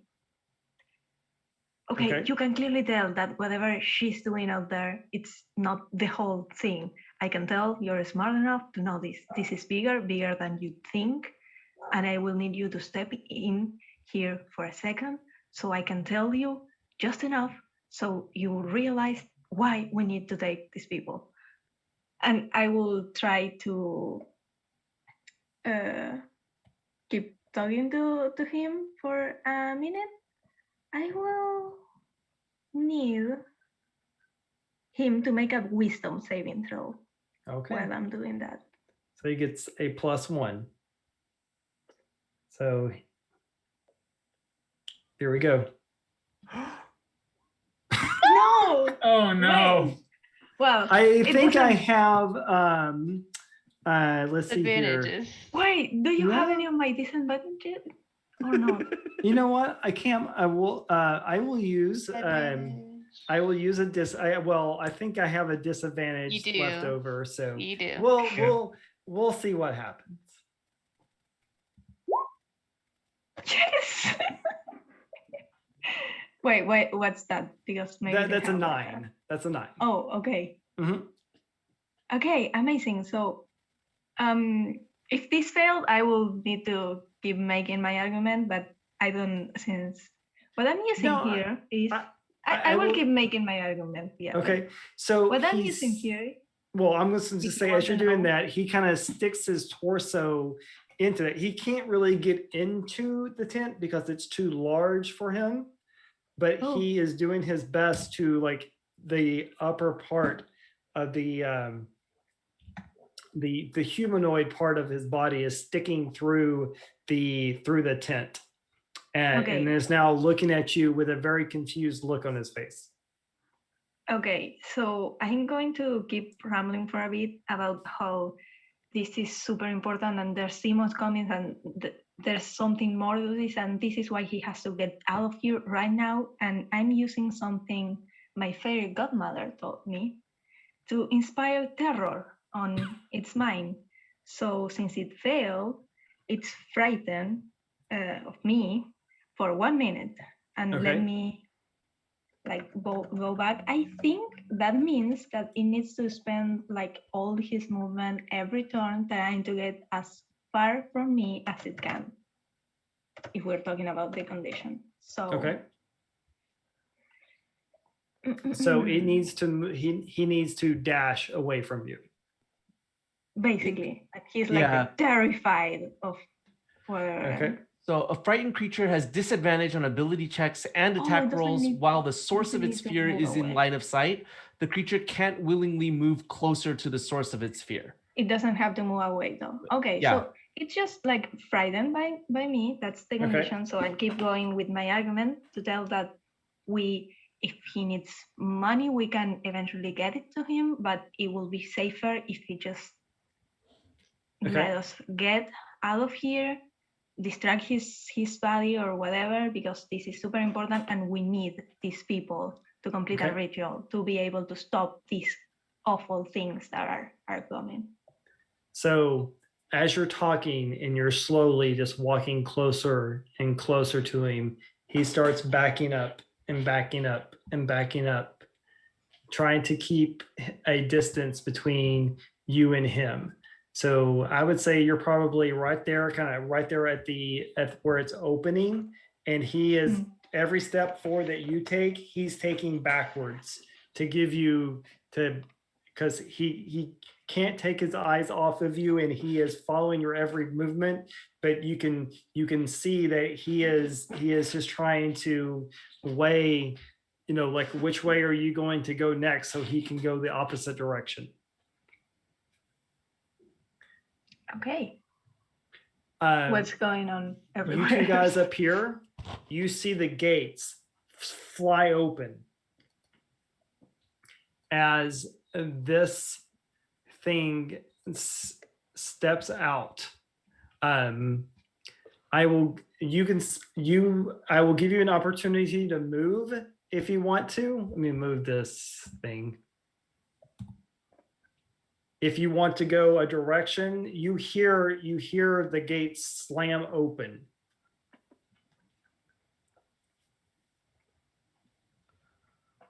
So if you want to, Abaddon, what's the move? Do we want to fight or do we want to hide? I mean, it's just one of them, right? I'm from the mind of we fight, but Yeah, let's do it. Sabaton's gonna charge forward, and as soon as he sees them, he's gonna run right out and try and attack. okay, so we'll pick this up kind of at the end of, we'll give you, and since you're at the bottom of the round, Sabaton, we'll go ahead and let circle back around to Alistar, and then we'll restart. Okay, so if you want to move into range and attacking, you can. So I can move and attack the dude. Yep. Mm-hmm. Cool. He's carrying, so it is considered a large creature. So he is about 10 feet tall. In one hand, he has a a sword, and in the other hand, he has a spiked chain. All right. Sabaton's gonna stab it with his rapier for an 8. Do I have any advantages? Yes. Yep. Not much better. 11. That will miss Okay. And as your he's gonna try rapier and clanks off of its armor. he's gonna swipe it with scimitar then, I guess, for his bonus action. Wow. Not great. Okay. Alistair, you're up. Well, I have a situation here. I will have to be honest. This thing of this creature being terrified, it goes away when its allies are attacked. But you describe him as paying so much attention to me. Yes. Do you think he's even like realizing what's It going is, on? everything is happening so fast. I would say until you decide to break the hold, that you can keep that he will keep moving away from you if you keep on going forward. His attention is on you. As at this point, he does not see what has happened behind him. So you can probably affect his movement or his something for at least one more round.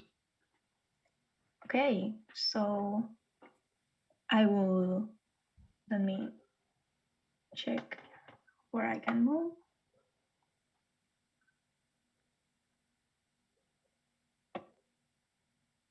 Okay, so I will continue like moving forward, like Okay. this way.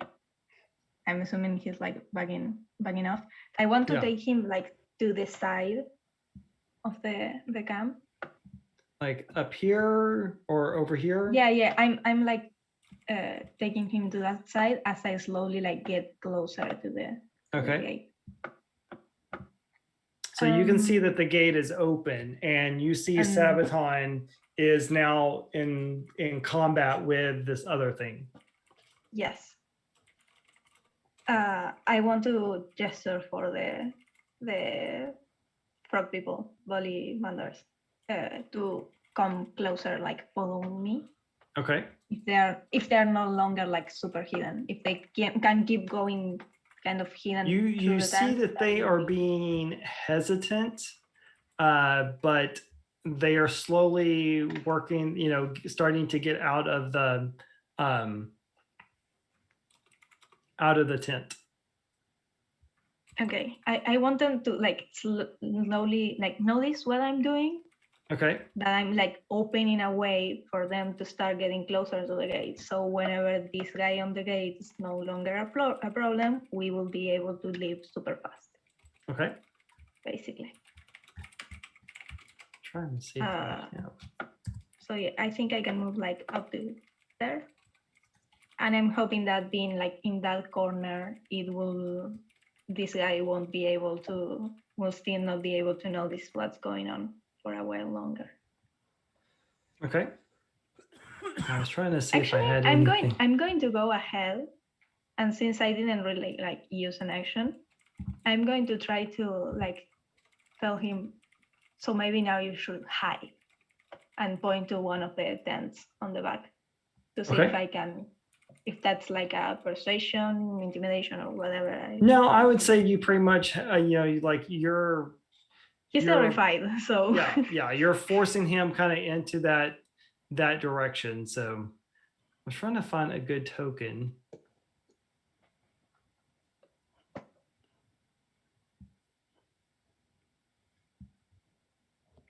We'll use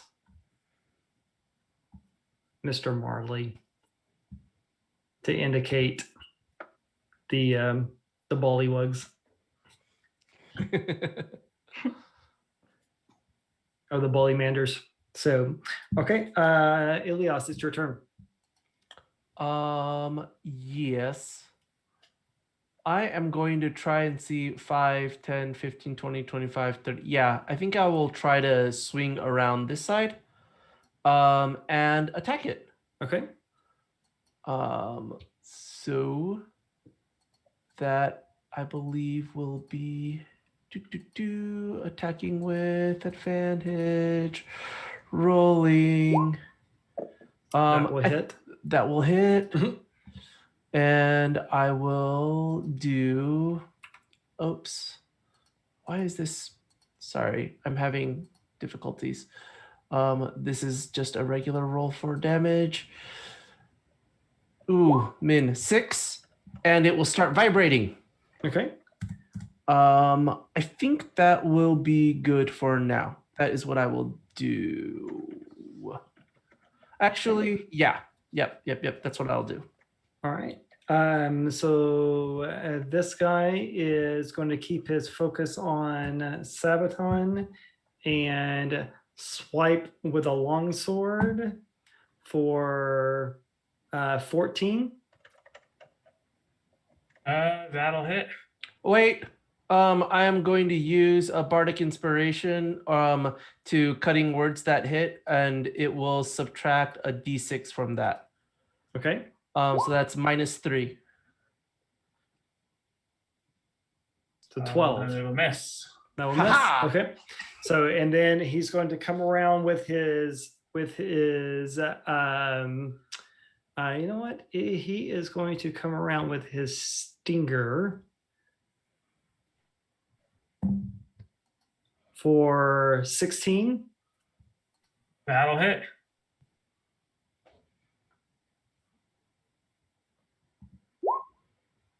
For 4 points of piercing damage.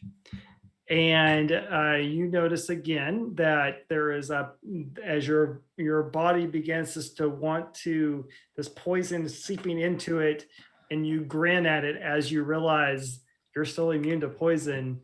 And it says it's frustration. He looks at you and he's frustrated when he realizes that the poison has no effect. So worth it. Sabotage just gonna laugh at him. So now it is. So this guy here is now hiding in a tent, and so that will be his action for this round, Alistair. That mean like at this point, he's very confused, and he is attempting to hide in a tent that is not made for his size. So that will be That's great. his turn. And so we're back to Yora. So you're starting to you now can see everything that's going on. You have one Tlinkali hiding in a tent. You have Sabaton and Ilias fighting the one that went to the gates. You see Alistair basically doing some really weird stuff. Like stuff that you've never seen before. Like there is a focus on him that you've never seen, and he's sitting there just casually just like twirling his dagger as he's like has this projection toward this creature, and it's doing whatever he says.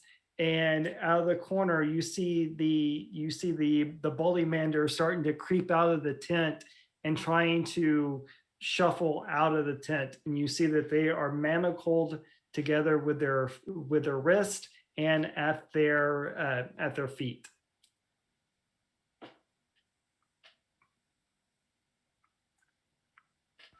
And they're heading towards the front gate. Yeah, they're every once in a while, Alistair, without breaking concentration on the Tlinkali, is just slowly just motioning them to come. Okay. Really? Okay. I'm going to go ahead and do my 30 feet to get here. And then I assume I can see this guy that they're having issues with. You would have to hover a little bit above the. Oh, I thought I already was hovering. Oh yeah, if you're already hovering, you're fine. Yeah. Okay. Mm-hmm. Cool. Yeah, I always assume that I'm hovering. Okay, so yeah, if I can go ahead and see him, Mhm. I see Sabaton and Ilias jibbing and jabbing and jiving. I will bonus action use my last bardic inspiration to do unsettling words, Okay. and so then he's gonna subtract a d6 from his next saving throw, Okay. and then I'll use my action to cast Dissonant Whispers. So I need to make a Wisdom saving throw and subtract. So he rolled a 7. So Oh, okay. Cool. Well then, yeah, he's gonna do the Dissonant Whispers.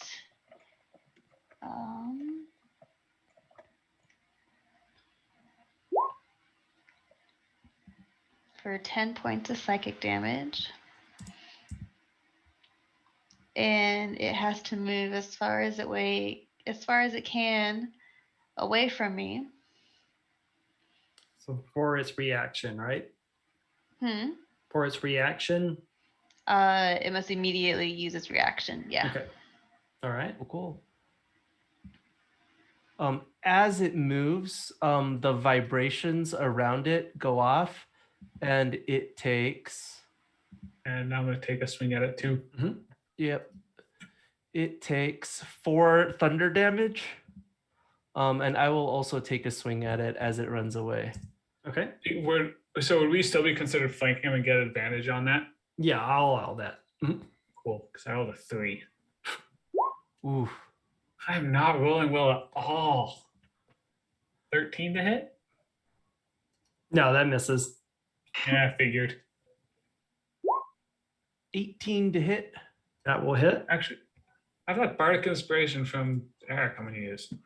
I thought Yeah. you also had one. It's a D6. Mm-hmm. For 18? Yep, that will hit. Yay. nice 9 damage from Ilias. 11 piercing from Sabaton. Okay. So you see it kind of run past you and turn a corner to where it's no longer visible to you.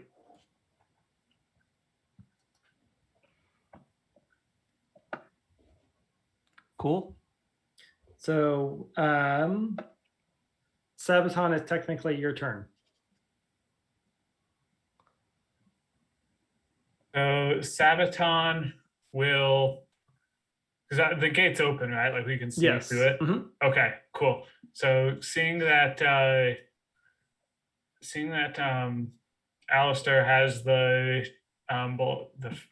salamander guys moving, he is going to move himself to right here, Okay. and he is going to hold his action. So if the creature comes back, he's going to hold his action to cast a spell on it, Okay. and All right. that'll be his turn. Yep. So Alistair, you are up. Since I already have this tool, I'm still like focusing on it, but I'm trying to like really hurry them and gesturing to the fact that the gate is open now and telling them go now. Okay. And So I'm using all my efforts to like get them to move fast. I would say they probably can make it at about 15 feet, considering that there's 10 of them and they're all chained together. Yeah. Yeah, there's not much I can Mhm. actually. Do you think maybe there's any way for me to help them move faster? Since I'm Not with that many of them. I think that would be kind of difficult. yeah, and that's what I thought. Mhm.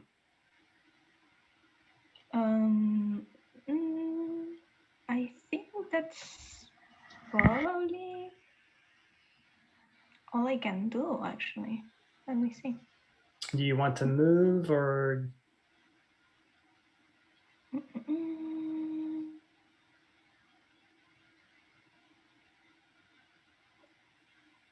Yeah, no, I would like to stay there because since they only move so fast, I don't want them to be left behind Okay. or anything. So Okay. And that means it would be Ilias, you're up. Fantastic. Ilias will stand right up here and ready in action to attack Scorpion Dude if he comes within range. Okay. And so that will be this guy's turn as he shakes off the effects of the dissonant whispers and comes running around the corner. So go do what you want.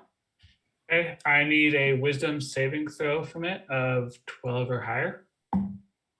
It has a 10, so that's a fail. Cool. So as soon as it gets to like right here, then it Mhm. falls prone and it starts laughing contagiously with cautious, hideous laughter. please So- tell a joke. Please, I'm begging you. You have 6 legs and yet you can barely walk on sand. What are you? Useless? Oh, that was bad. I'm disappointed in myself. I wasn't prepared to tell a joke. You're always prepared to tell a joke. What happened to you? I'm disappointed. Okay, keep. So Oh. it falls prone. And so what are you going? What did you have prepared for it? I had it's not within range, so Okay. it doesn't happen. It's all good. Okay. All right, so that's its turn. This thing is going to get out of the tent and start heading this way. So let's see here. It can do that actually. It can't, it has to stay away from you. Yeah. And this thing towards- lasts for an hour unless it Oh. sees one of its allies being attacked. Which And it I don't can't. think it's even like concentration or anything. Mhm. So All right, so he is going to get out. He's going Wow. to turn to Yora and just look at you and be like,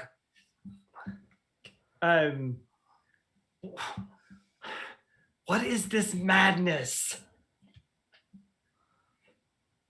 Can I respond? Yeah.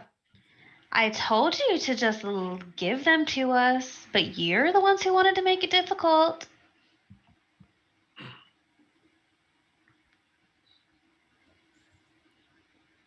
Can you make that creature go away?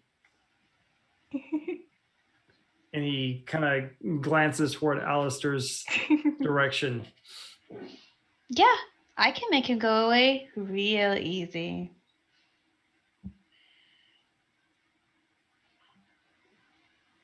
But he's gonna take those people with him. So again, those 10 useless frogs, or your insane phobia that might just give you a heart attack and you keel over where you stand. Fine. Just get that thing out of my camp. How tall is it? Like how close is it to me? It's probably, if you're hovering, you're probably still about 10 feet away from its head. Okay, then I just want to hover down and say thanks and smooch it and then go off. Okay. Smooch it right on its snoop. And so it just kind of walks around and starts staring over in Alistair's direction.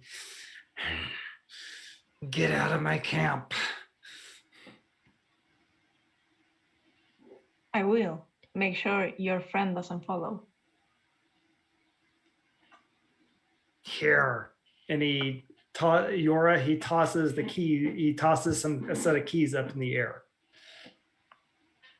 I catch him, Yes. but I catch him with my tail. Like it just like curls. Okay. So what do you? So this guy will allow the Bullymanders to leave. What do you? How long does that Tasha's last? It lasts for a minute. For a minute. What do you want to do about this guy? So as long as we don't attack him, so Uh-huh. he does have an opportunity to make a wisdom saving throw at the start of each of his turn. Okay. Sabaton will tell him though, as long as you stay there, I will not kill you. Okay. So he will look at him and go, and so at this point, I'm going to say within a minute, Alistair and the Bullymanders have kind of worked their way up there. And I'm going to say that you've probably come down here at this point, by this point as well. And you're undoing them. He's going to stand up and walk over.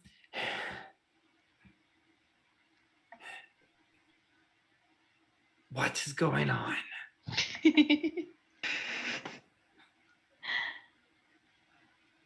You're in way over your head. Just let us leave and you will live. This arrangement is acceptable. Leave. Don't have to ask me twice. That's right. Sabaton is just going to kind of keep himself in between the creature and the rest of the group to make sure that we have enough time for all of the salamanders and the party to get away. Okay. All right. I Well, would go like ahead. to toss him one gold coin and be like, that's the payment. Oh, wow. Thank you. So as you go through the desert, you meet Ollie. You have a wonderful Bullymander reunion. We'll go ahead and end it there tonight, since it is getting a little late. And when we can, we will have the finale of Yora and the Bard Parade as the fulfillment of the deal will be completed, and Sylvie will send the group back to the Feywild. So everyone that's still around, thank you for joining us. Thank you to my wonderful cast. It's always a pleasure. So we will get together again and figure out how we can conclude this, and hopefully Greg can be there for the finale, and we can get an appearance by Marley. So other than that, everyone, have a good night. Hope y'all have a better joke next time. Bye.